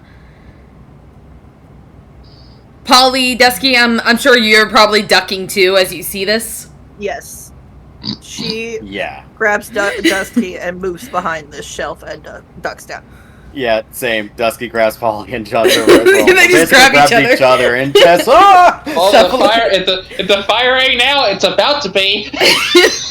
So, as everything goes underneath and you hear loud, Bubble, you go, oh, thank God, Mr. Dragonborn, you're perfectly fine. And then you hear a huge bang. You turn around and everything is covered in white foam. Does this... Okay, so does the initial bang catch the Dragonborn's attention? Nope. They're still dancing to whatever it is they're listening to. Mumbling So- lyrics or Would he- something. In Would he Draconic. at To least- that EDM. Would he at least smell the air, be like, smell bread? He has a cold. Oh, God damn it. Nah, he's dancing. If he smells the bread, then he's thinking like he would be semi by a window. He's thinking like, oh, no, he'd be like, like you see like him stop for a moment, like in the middle of a dance move, and he kind of like you hear him mumble something. He's like, oh, I think the bakery burnt their bread. Walking on the sunshine as he continues working. So Bumble will stand there in the doorway, and she will slowly turn her entire body, but her head is like at a almost 90-degree angle, looking over. Eyes widen, ears straight up. Is Elliot like right there? You see him on his knees, head being covered as everywhere else is covered in foam. All the merchandise, the fruits and vegetables and stuff that were out displayed, covered in foam. The meats, all of it is just. Her eyes are going to twitch a little bit. Elliot, you can hear the very soft sounds of fingers being cracked. Her little foot is like drumming on the floor. You can the normally very soft pitter patter that comes from her walking suddenly is a lot slower and a bit heavier. I'm running. But as you get up to run, you like move upward and you look up and you see the sponsor standing there, arms crossed, with Oleander next to her. And what has happened here? William Dusky walks over and shows her the image she snapped on the phone of the ruined statue and the bread just before it got swallowed up by the floor. Roll an insight real quick, Polly. Yeah. This does not leave my mind. Oh, come on, bro! That was a nat 1 for an 8. I will say, does Dusky want to give her help? I want to, yes, but Dusky has anger issues and he sees Oleander. Let's Just see. smack him on the chest. I'm like thinking. I'm like, because Would Dusky help her gauge the situation before they just run out? help her gauge the situation. Yes. Then I will say you can have advantage on this. I get to roll another insight? Yes. Okay. Oleander, as you slip and fall and you see the sponsor, you will Yay. feel the thumping get very much closer. That's a 25. So, as you're getting up to go show her, you get this weird feeling that it would be a bad idea to show her this photo. Something about, like, the way she stands and such, the way that she's looking, very frazzled at the idea of something happening within this place. You see that she's looking around very much like intently. There is a reason why she is concerned about this particular place being essentially a fight being within. As she looks at everyone.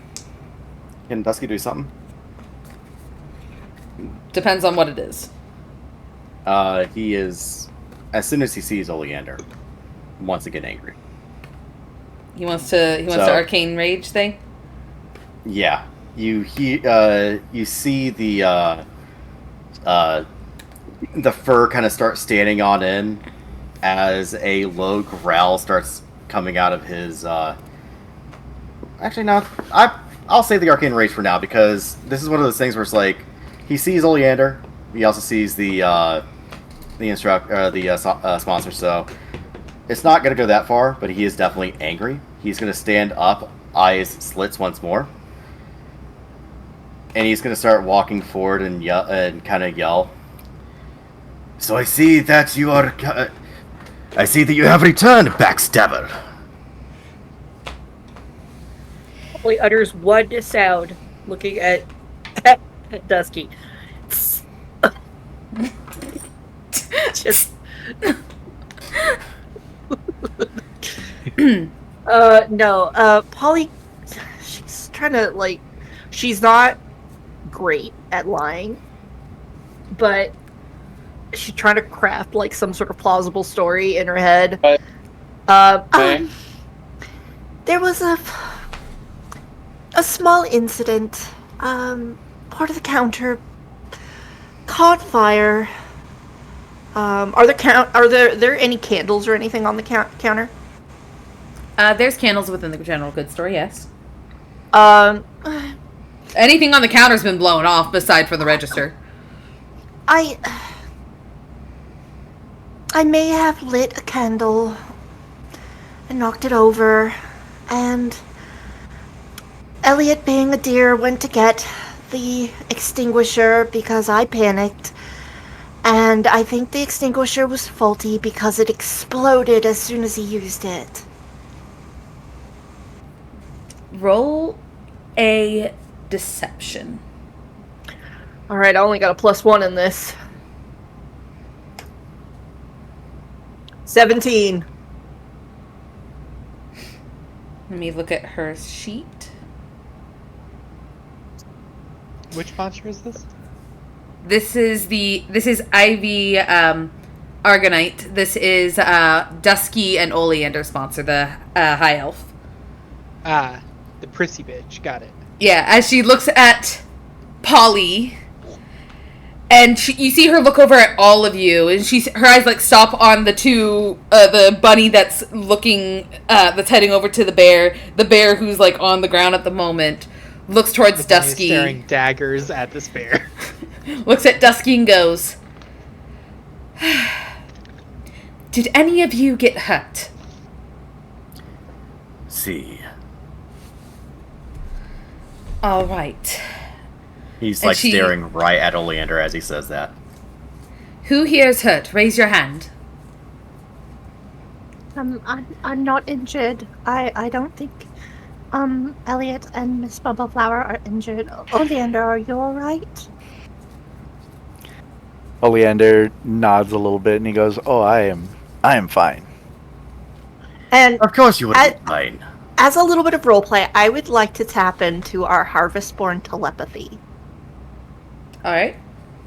And to Oleander, she's looking at him and she says, I know it is difficult.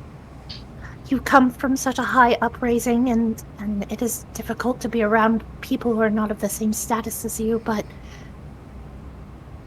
please try not to ruffle Dusky's fur too much outside of what is necessary for your enjoyment, because I know you will do as you please, but please, just for this moment,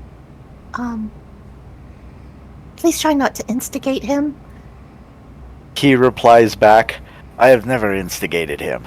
I have never done anything to him." I understand that. I did tell him to try and apologize to you after what he did because that was completely wrong, and he should not have used an ability against you simply because you made a comment or you laughed at him. Would you be willing to hear him out and accept his apology? No. Okay, that's understandable. No one can force you to accept an apology that you do not want. Yeah, we can't. Yeah, while they're having this conversation, Dusky stares at Oleander. Of course you would be perfectly fine, traitor. Dusky, that's enough. No, I am tired of trying to befriend him, to try and extend an olive branch. I come to help you, and when I do, he shoots me in the back and runs away. I do not take kindly to cowards and dishonorable figures like that.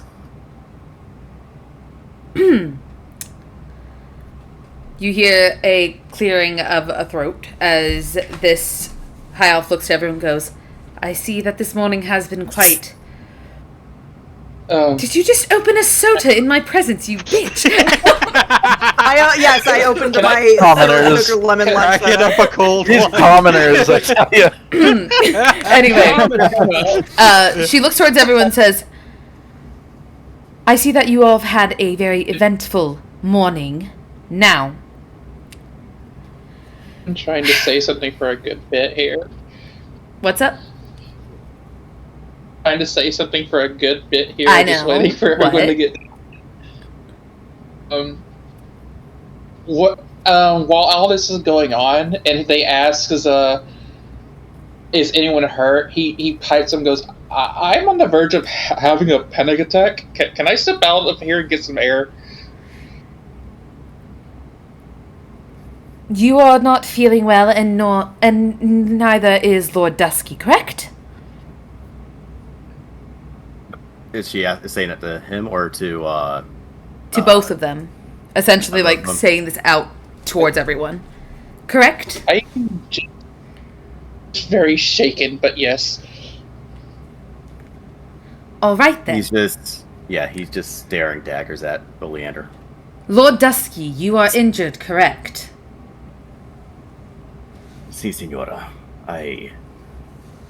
Why does it hurt? Did you just call her Senor? Senora. Senora. Okay. She looks to you. She looks to the bear and motions both of you to come towards her. He does. I want to point out another thing. Hmm. Puzzle piece. I have my hands in my pocket except for the one that I was just raising my hand with to just like get their attention. I would assume you would have Puzzle put that piece. thing away. Yeah, When, like, the thing fight broke did not out. leave. So she looks at both of you and goes, all right, then. And looks towards, like, essentially the rest of the group and goes, I suggest all of you start cleaning up this mess that was created. And Lord Bloodwin, Yes, ma'am. you and Lord Dusky will be seeing me in my office later today. And she places her hand on both Dusky and Elliot, and she teleports with both of them away. Oh shit. Oof. This is perfect. Miss Bumble was gonna ask, like, if she was gonna have him leave. She was gonna be like, "Can I just please stay and just clean this up? This will actually like help with everything." So she will immediately whip around and go back to the storage room to go get the Dragonborn's attention to ask where like the cleaning supplies is so that she can begin cleaning. So as you head over there, Oleander and Polly, you two are left alone, except a very skittish-looking dragon crawls out and like climbs on Polly's shoulder. Ollie But holds this- him like a fucking baby. She just cradles So- him against the chest. would this be the time that Rex comes out the back going, "What the fuck?" Hold on. So wait, Is there any what does everything look like, real quick? Because covered in white. Covered That's covered? in exploded extinguisher foam. okay, And some dousing metal. rain, Anti-scene. dousing rain. So you cast Dousing Rain, and everything starts getting covered in water. Bumble, as you are about to open the door opens up as the Dragonborn's tail like starts scooting its way out. Turns around, holding a crate, and goes and almost drops. He's like, as he's now getting soaked with water. He's just like, it takes off his headphones real quick. Just like, what happened in here? Excuse me. You can see as soon as rain begins pouring down. I had to make sure I was unmuted. As soon as rain begins pouring down, her eyes are going to droop, and she's going to get the biggest "oh, I'm going to kill this man" kind of look on her face. Polly literally. If you do not stop this rain, I'm going to do something you will regret. Hey, Mr. Sir, where's the cleaning supplies? She says in a very, like, not shaken, but like a mixture of irritated, but also trying to keep up like a friendly face kind of voice. They're in the back. As he's just kind of like looking at all of the soaking rain, he walks over towards Orlando and goes, "You mind? There's parchment in here? Oh dear." Looking Yes. over at the table of Yu-Gi-Oh cards just on display.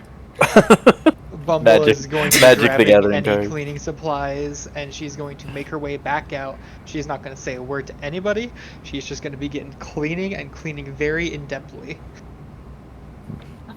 You are frustrating. I'll never understand people like you.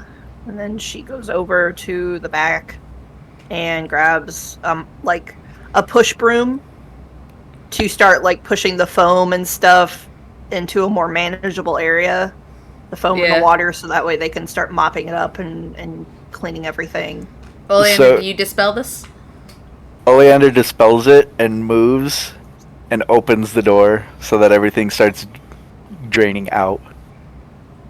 With the help of Polly's push broom pushing things towards the door. It's going well. The Dragonborn kind of like looks around and goes, "So, the shop technically wasn't supposed to be open for the next hour or so, but once you're done, if you want to shop, you are the students of the school." And then you see him almost drop the items he has. He goes, "Oh my god, the cast irons." And he rushes towards the pots and pans. Oh no! As he's... Yeah, Bumble he puts Flower, the should cast we irons help to him with dry. the cast irons? I'll help him. You just continue helping the idiot. This... She's going to walk over, help him out with it, and when she gets the chance, she's going to hand over the money for those items she picked up. You know, because she hasn't paid yet. Because as soon as she came out, she put that thing Yeah, on got 'em scale, and beforehand. then everything happened. Pays exact change, no tip whatsoever. Yeah, she's gonna make sure he sees her hand him the money and all that, so that and she'll show what she grabbed from the magic area. Alright. Is anyone else grabbing anything from the magic area that's in the shop at the moment? Polly was gonna get some super cute notebooks to take notes in, but those are kind of soaked with water now. I'll take Well, they don't care have of it. notebooks, they just have papers.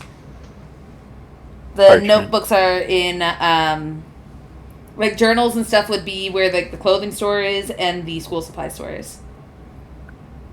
Hey DM, Bonnie, we're in there. Shut up. could you What's But up? Elliot say, actually pull a bag of Jolly Rancher. could you say in theory if Yes. I was to use Druidcraft to do the whole like light or stuff out a candle, or torch or whatever, like she could use any created flame from it on like a torch or something to help dry out any sort of papers or anything that shouldn't be wet? You can start help drying stuff. You can light a candle and carefully hold the paper above it. Yeah, that's what she's going to be doing to help, take care of like the papers, any parchment that should not be wet. Alright, so as you're doing that and Polly is sweeping up the area and pushing out the stuff. Oleander, what are you doing? Well, since someone called him an idiot, he's leaving. Because if they're gonna call him names and stuff like that, he's not gonna be party to this. Good, he ain't helping anyway. Fuck out of here. She's not saying that. I'm saying that as a player. Yeah. But he was helping. He was making it so that the foam was easier to manage. Would he have been able to hear them from 70 feet away? 70 feet away, what? Yeah, from where he's at the door and where she and I are standing is 70 feet. Oh. That's for this map. They said we didn't have the right map. Yeah. Oh. The other shop's smaller. I intentionally made that one super small. Okay, that's a good question. Oh god, the general store is just a 7-Eleven. It was supposed to be Pretty much. smaller on the side so that when the creature came out, it could easily use its engulf ability, but you know. Mello nerfed it. I'm sorry! No, it was cool. Anyway, This Rule cool. shouldn't be dealing that much damage. does Oleander want to buy anything before he leaves? No, There Leander has is- nothing to buy. Is there anything that he would need to buy? Like, absolutely need? Magic item wise, there is bag of 11 herbs and spices, bolo plenty, insightful carrot, hot potato, good berry soap, minty toothpaste, advanced berry potion, honey cakes, perfume called Ghost of the Coast, utensils for poison detection, and a thing that says cologne for men. Each of these are minor magic items. He would probably get that spice bag. Okay. Because, he's been having trouble with spices. Okay, I'll message you what the spice bag, the bag of 11 herbs and spices is, and the amount. I'm pretty sure he can afford it. Pretty sure he can afford it. So, we're going to really quick do Elliot and Dusky, and then something will happen at the end, and then we will be ending the session. Okay. Look, I just want to say, Polly's tried. She didn't call him an idiot. She was just frustrated. That was Bubbleflower called him an idiot. I was meaning to call him an idiot, but, idiot came out, and I don't take it back. She believes that about him. An right now. idiot is an idiot. I know. But she didn't call him an idiot. She Anyway. called him an idiot. Anyway. So, over to where Elliot and Dusky are. You arrive in a room, and it is you arrive essentially in a hallway. And in the hallway, you see it's a beautiful carpet, nice walls. There are some photos on the walls if you want to take a look at them, as the high elf is knocking on a door. Does anyone look at the? I was gonna ask that bludgeoning damage he took earlier. Did that cause any bleeding? Did it pop in the ear and now his ear is bleeding or anything? You would have a little bit of dry blood from your nose and your ear a little bit, but you did heal up, so you're not actively bleeding. No, he didn't. Yeah, Bumbleflower gave you 8 berries. Yeah, but he was too angry to take them. Oh, then you're still bleeding. Yeah, You're still bleeding a little I bit. know. I know that it was there, but he didn't take him because he was focused on something. Okay, so you are bleeding a little bit from your nose and a bit from your ears. Does any of you look at the photos? Yes. I can't help but look at him. What's funny? So they are photos of younger versions of the sponsors, some other people that you don't recognize, and it appears to be them, smiling, taking pictures. Some of them are either they range from being very oh, this is a professional picture where we're all standing there taking a photo, to little. It's weird. They're in black and white, which is a strange concept for all of you. And Wow, you what see, is adult people technology? you know what? Elliot doesn't need to roll this because of their passive. Dusky, roll perception for me real quick. All right.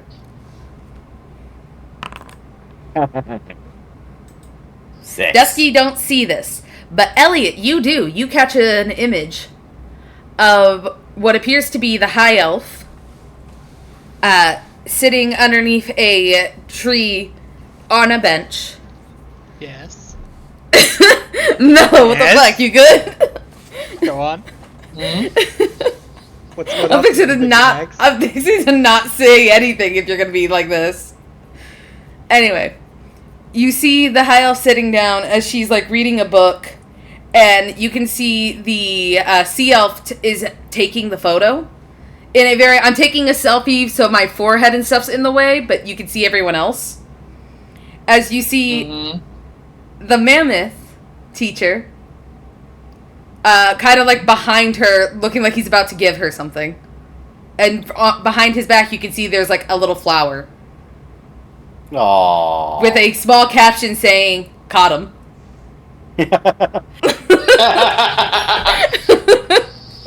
Before the picture next to it shows the sea elf running away as the mammoth is chasing him. With "He caught me," so he don't got good stealth. Anyway, Is the elf looking at me? huh? Elf looking at us, paying attention? No, she's knocking on a door at the moment. Take a quick picture with the sound off of the shutter and flashlight off. That picture. Sleight of hand. Sleight of hand against her passive perception. Come on, roll, you bitch.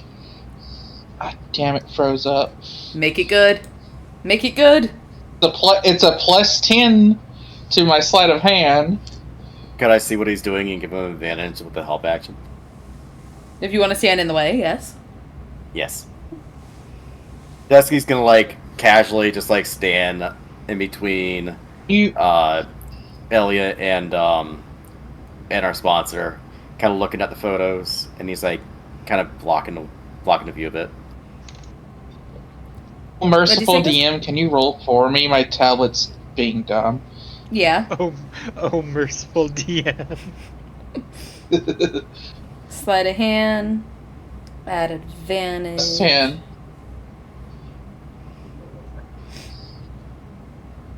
25. She does not notice that you take this picture, despite the fact that you are way taller than Dusky. How He tall is just does that. He just does that hip click. How tall is I he? believe Elliot is... Elliot, yeah. Elliot is background, height, 7 foot tall.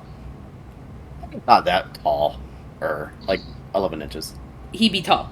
Anyway, as she knocks on the door and you take a quick photo, she looks back towards you just in time for you to put your hands behind your back like, I ain't doing nothing.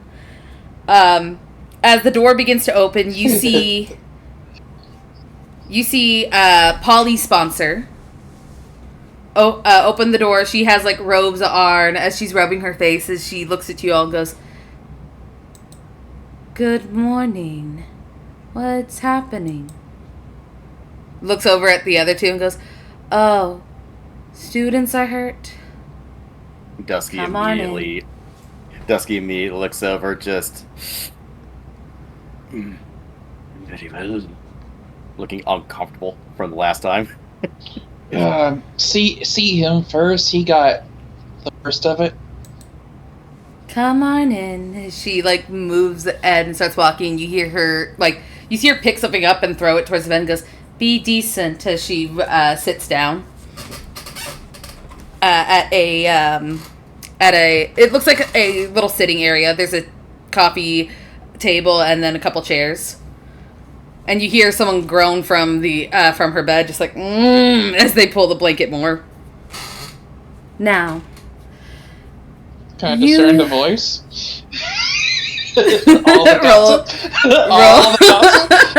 Roll a intelligence, or you. Yeah, go ahead and roll intelligence. Not a It's the perception.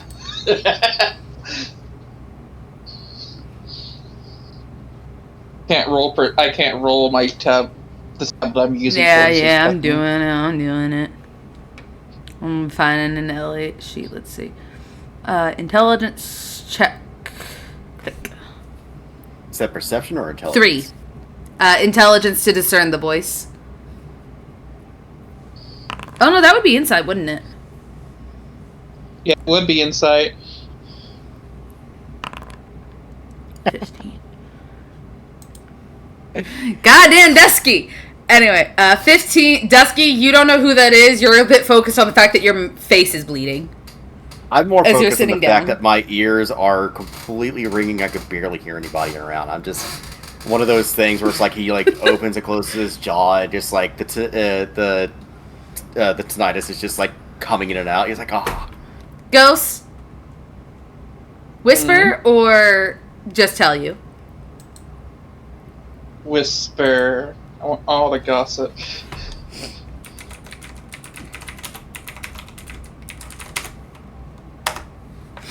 There we go. So, as she sits down, she looks towards Dusky. She's like, "My, I see you have gotten quite injured." Si, Senora. My apologies for having to disturb you this early. I was already up. As she, like, reaches into her pocket and pulls out some, like, the pocket of her robe, and she starts pulling out some items. She's like, "My, you did take quite the beating. May I ask? Was it another student?" Not all of it, but see, it was. I see.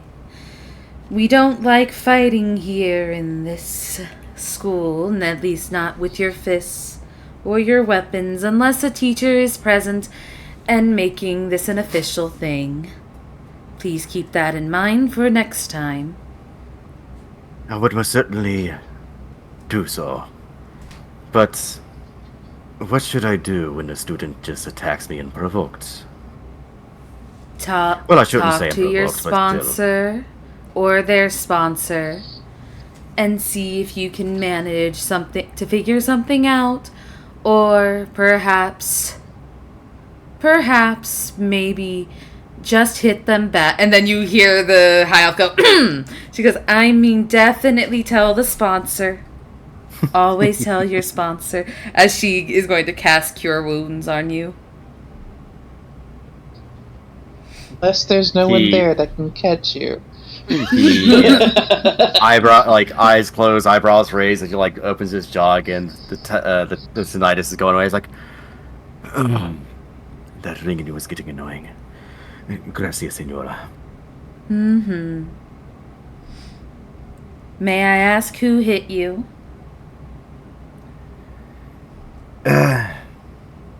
Flowerling.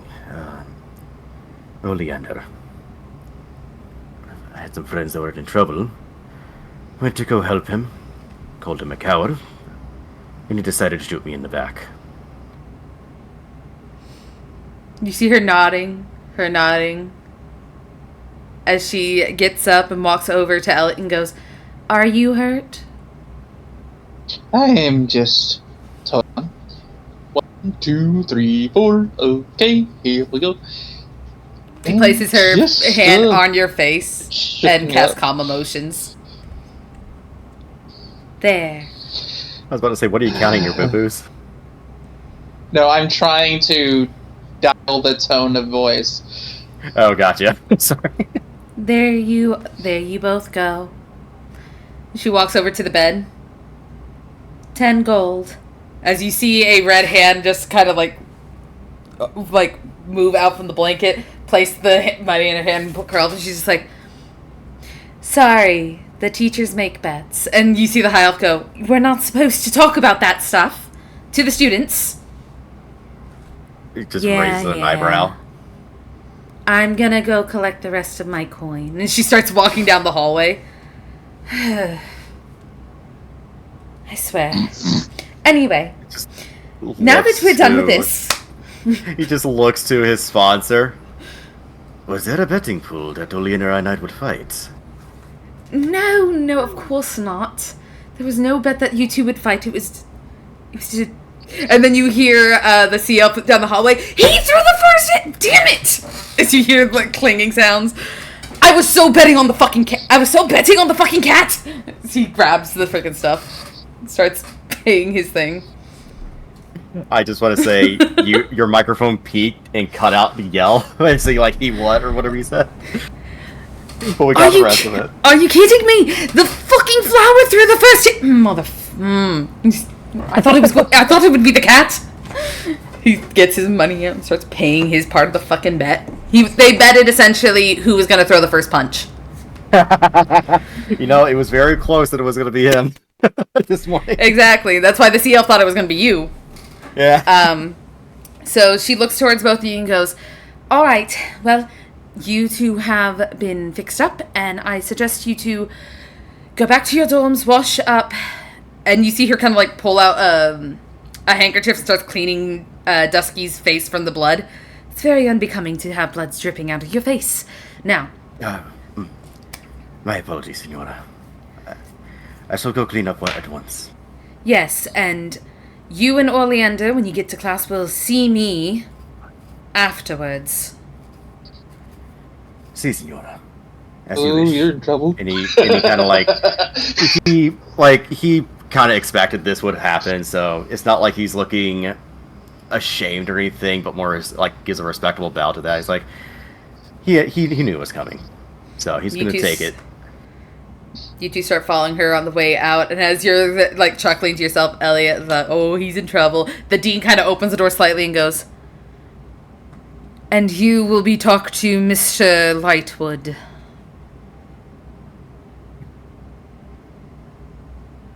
He does not turn around. His eyes go wide.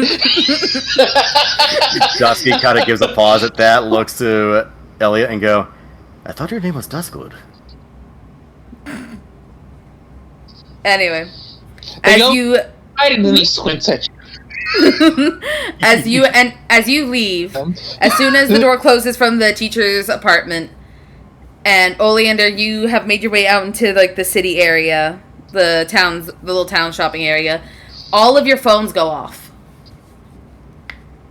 Oh no, the EBS has gone off. and it says, to the respected students of Philbrit's University of Arc and Culinary, you have a package waiting at the mailroom. Please come by and receive it post haste. I only heard a bit of that cut out for me. We have, You got a package. Everyone has received a mail. You've got mail. I'm assuming all of you go to pick up your packages? Dusky's gonna go clean up first, because he takes that shit seriously too, so. Okay, Dusky leaves to go clean up. Everyone else heads to the mailroom? Yes. Before Dusky leaves. Oh? Elliot looks and goes, "You can understand the brown one, right?" He pauses at that, looks to Elliot. You mean your dragon? He brings a finger up. See, I speak Draconic, which is what he speaks. Can you teach me that by chance, so it's a bit easier? He kind of gives a small smile. If when all this is said and done and I am not expelled, yes. See, I will definitely be more than happy to teach you a bit of Draconic. Elliot, you,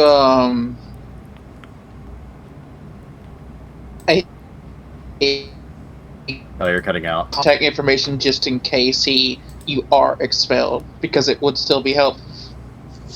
Elliot gives you a way to get in contact with him just in case you are expelled. I have his number, but yeah. So, as Dusky goes back to the dorm and everyone convenes at the mailroom to receive their packages, first one to get their package, I'm going to go by order, and Dusky will be last because he gets there last. Bumbleflower. Wahoo! You get a small box and it says from your mother. She will open that very quickly. It's a small care package with some homegrown vegetables and writing telling you about how, her and the siblings are doing, and she hopes you're doing well. And she says that they pulled some money together to get you a lovely little ring. Oh? And I will add it into your inventory. This ring is called A Mother's Love. Oh, it's the Oh. This ring is imbued with the love that only a mother can provide. The wearer feels at ease when wearing it, almost as if a motherly spirit is watching over them. The wearer gains a +2 AC, and the ring has 3 charges to it. +2 to their AC, and the ring has 3 charges and holds the spell Mass Heal. When the last charge is expended, the ring fades away, and you hear a motherly voice say, "You no longer need me. I believe in you, my child." When the Mass Heal is cast from this ring, the affected creatures hear a tender motherly voice tell them, "Don't worry, dear, Mother is here for you." She's putting that thing on. God, if any one of us have lost our mothers in that moment. All right, Oleander. My why? Ew. Oleander, where is my... I don't know, where is yours? There. You receive it's a larger size package, as it says, from Father. As you open it up, it is a bow. And it says, "I hope this letter finds you well, my son, and I hope this bow helps you on the endeavors of hunting down fresh meats in order to use. We Bloodwinds only choose the highest quality ingredients. Keep a sharp eye and keep your studies up." As you get a lightning bow. This bow has a +1 bonus to attack and damage rolls made with this magic weapon. When you knock an arrow on this bow, you can cast spells. If you can cast spells, which I believe you can. Yeah. If you can cast spells, the arrows become magical with a 1d8 lightning damage. If you choose to do so, you can sacrifice a spell slot to increase the damage of the arrow by 1d8. Fancy. Yep. Add that to your equipment. Elliot.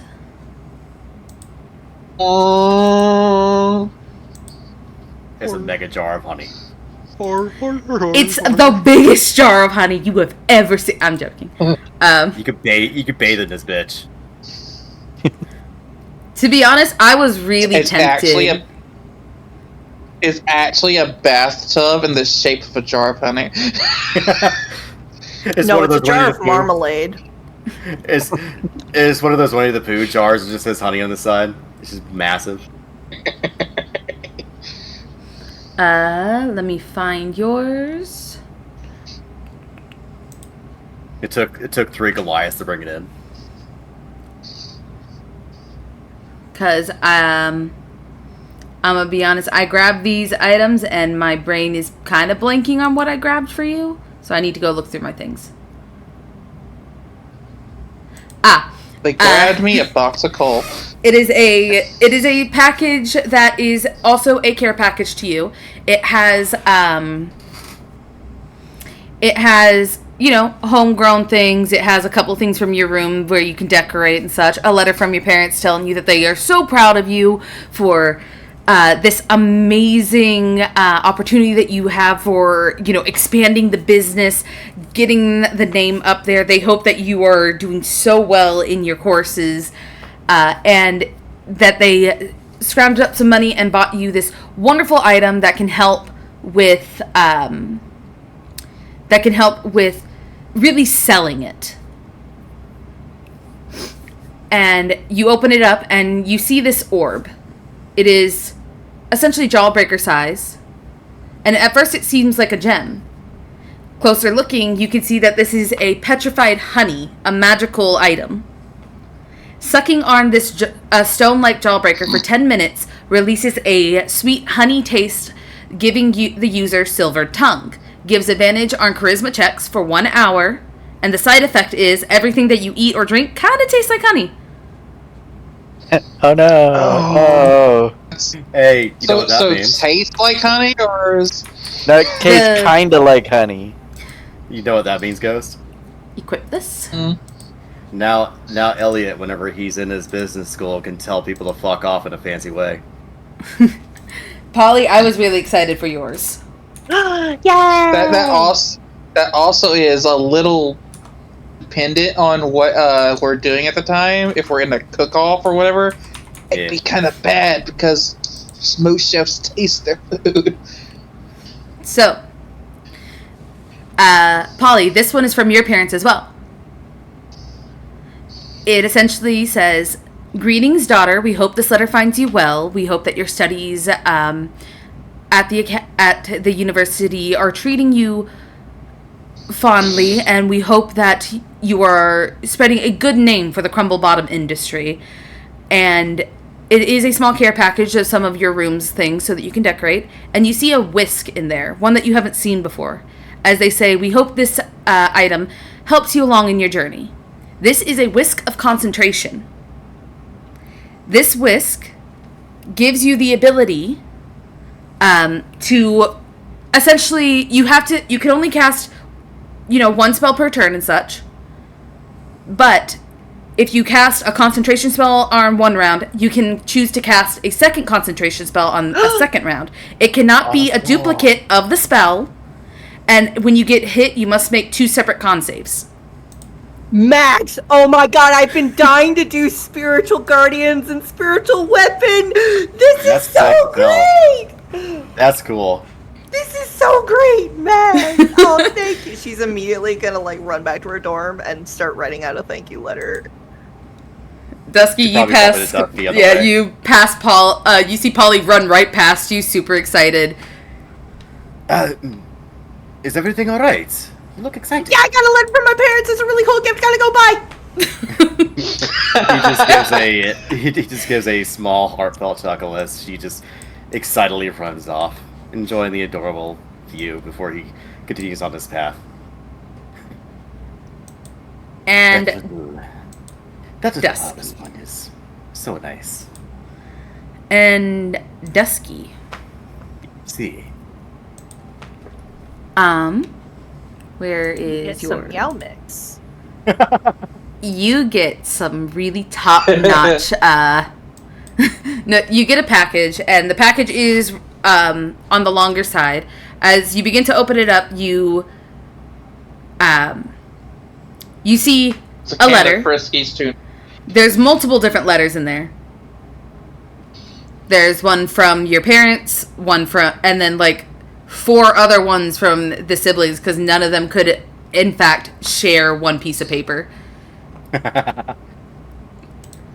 And Dusky is sitting in the box as he reads these, as cats do. Let's see. Where is the item? So, your parents are wishing you well for your studies, telling you that they hope that you can achieve your goals and to not worry too much about the business. Enjoy this while you can. This childlike wonder that comes from your college years. They hope that you're having fun and your studies are going well. Your siblings are all writing to you about crazy things, and I'm going to say you're not the oldest sibling. Oh yeah, I'm going to say you have an older brother, and he has a note in there for you. It says, "Things at the house are fine. Don't worry too hard. I'm going to give you a old gift of essentially a hand-me-down of mine. It is a bit on the dangerous side, but I believe with your skills, you can make good use of it. And what you see is a life force scimitar. Oh. You have a +1 to bonus attacks and damage rolls made with this weapon. The handle of the scimitars, because it is 2 of them, a swirl with a green. Sorry, go ahead. A swirl with a green and dark blue color. The green color of the handle shifts to follow your hands, as if it is setting itself to match your touch perfectly. The blades take a small amount of your life force and amplify it as energy source across the edge of the blade. When you make a attack roll with one of the blades, you may choose to take 1 hit point of damage to add a 1d6 force damage to the damage roll. Ooh, damn. This decision is made before the attack and then is demolished after the attack regardless of a hit or miss. If the sword is more than 5 feet away from each other, the effects fade and the handle returns to a swirl of black and blue and green. Do they attach to each other like his current blades? It doesn't say, so if you want to just flavor it that way, you can. Cool. And those are the items you all receive from your families. He's looking at this blade in awe, smiling, as he kind of sets them down in his lap, wanting to properly read everyone's letters. Gives to one of his younger brothers. Read something about the crazy shit Julio's doing. You see, attached to one of the letters is a small bag. From not your youngest sibling, but your second youngest. And look at this The one crazy right skull under that you. Julio found. It says, "Don't tell Mom. Don't ask how I got it. But I figure you might need it, and it is some top-notch catnip." Oh, he's gonna be feeling better tonight. Okay. Oh my god, dude. Oh, sorry, it just popped my back. Ooh. And with that, all of you have another piece of the puzzle. The stories that you are hearing whispered in the halls of this university being a thing that holds something quite magical, though no one's 100% sure what it is. They say it's a tome. They say it's a scroll. They say it's a book. Either way, things around here are getting very interesting for all of you. Maybe not for Oleander. Some of us. Some of Dusky is. I'm gonna assume that we all reconvene at some point during the day. Oh, when we come back, we're going to discuss how you and Oleander's little detention thing went. Oh, I wasn't asking about that. I was gonna ask if we all talk about the gifts. That can be discussed at a later date. I will be ending stream. Okay. I am I will surprised. say- Polly did not get detention. You think? I would like to do something before we die. So I know that little puzzle dragon here has a piece of it. I'm probably going to be called in at some point. So I'm going to go so one person I know I can trust to keep something safe for me. I'd like to go to Miss Bumbleflower at some point. Mm-hmm. Do you entrust Bumbleflower with the piece? I entrust Bumbleflower with the piece, and he visibly requests, no matter what, please do not give this to anyone, even the deans. Oh, you silly. There's only one dean. The sponsors, you mean? Well, the sponsors, yeah. Yeah, I know. I mean, she'll take it. I would say this would be around the time that you're all convening again, and Dusky, as you see him like, they moved away to talk for a second. Bean's next to you, Dusky, as Bean looks up and goes, well, that's not fair. He tilts his head as he looks down at him, kind of kneels down to kind of get close to his level. What is not fair, senor? I am the best guardian of the pieces ever, and he's gonna trust someone else. That's fucked up, man. He also can't understand you. He kind of tilts his head a little bit, goes, what makes you say that?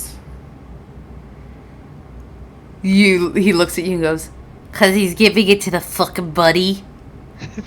The disrespect on my name from this goddamn bear. Takes a drag from the inhaler. Well, if I may, it probably is because of the language barrier. He does not understand you. Well, how is that my fault he doesn't speak Draconic? It's not your fault. Exactly. But he has asked me to help with that. He has? He is going to attempt to try and better make the accommodations better communicate. About damn time. Do you know how hard it is to talk to a guy who doesn't understand you and you don't understand for a week?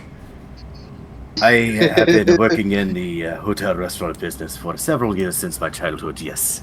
Especially with this accent. There are plenty of individuals who are too full of themselves. Damn, that's kind of racist, but you know, whatever. But, I will say this. Could you tell him one thing for me? Of course. Wash his socks. It's smelly under the bed. And that's where we'll end. Dare you? That's where we will end. Say goodnight, everyone. Thank you. Good night, everyone. Thank you. I'm gonna now deafen real quick to say goodbye. So, yeah, that was a Taste of Divinity session 3. I'm not 100% sure what will be going on this week, to be honest. We should be having New Orleans by Night this Wednesday.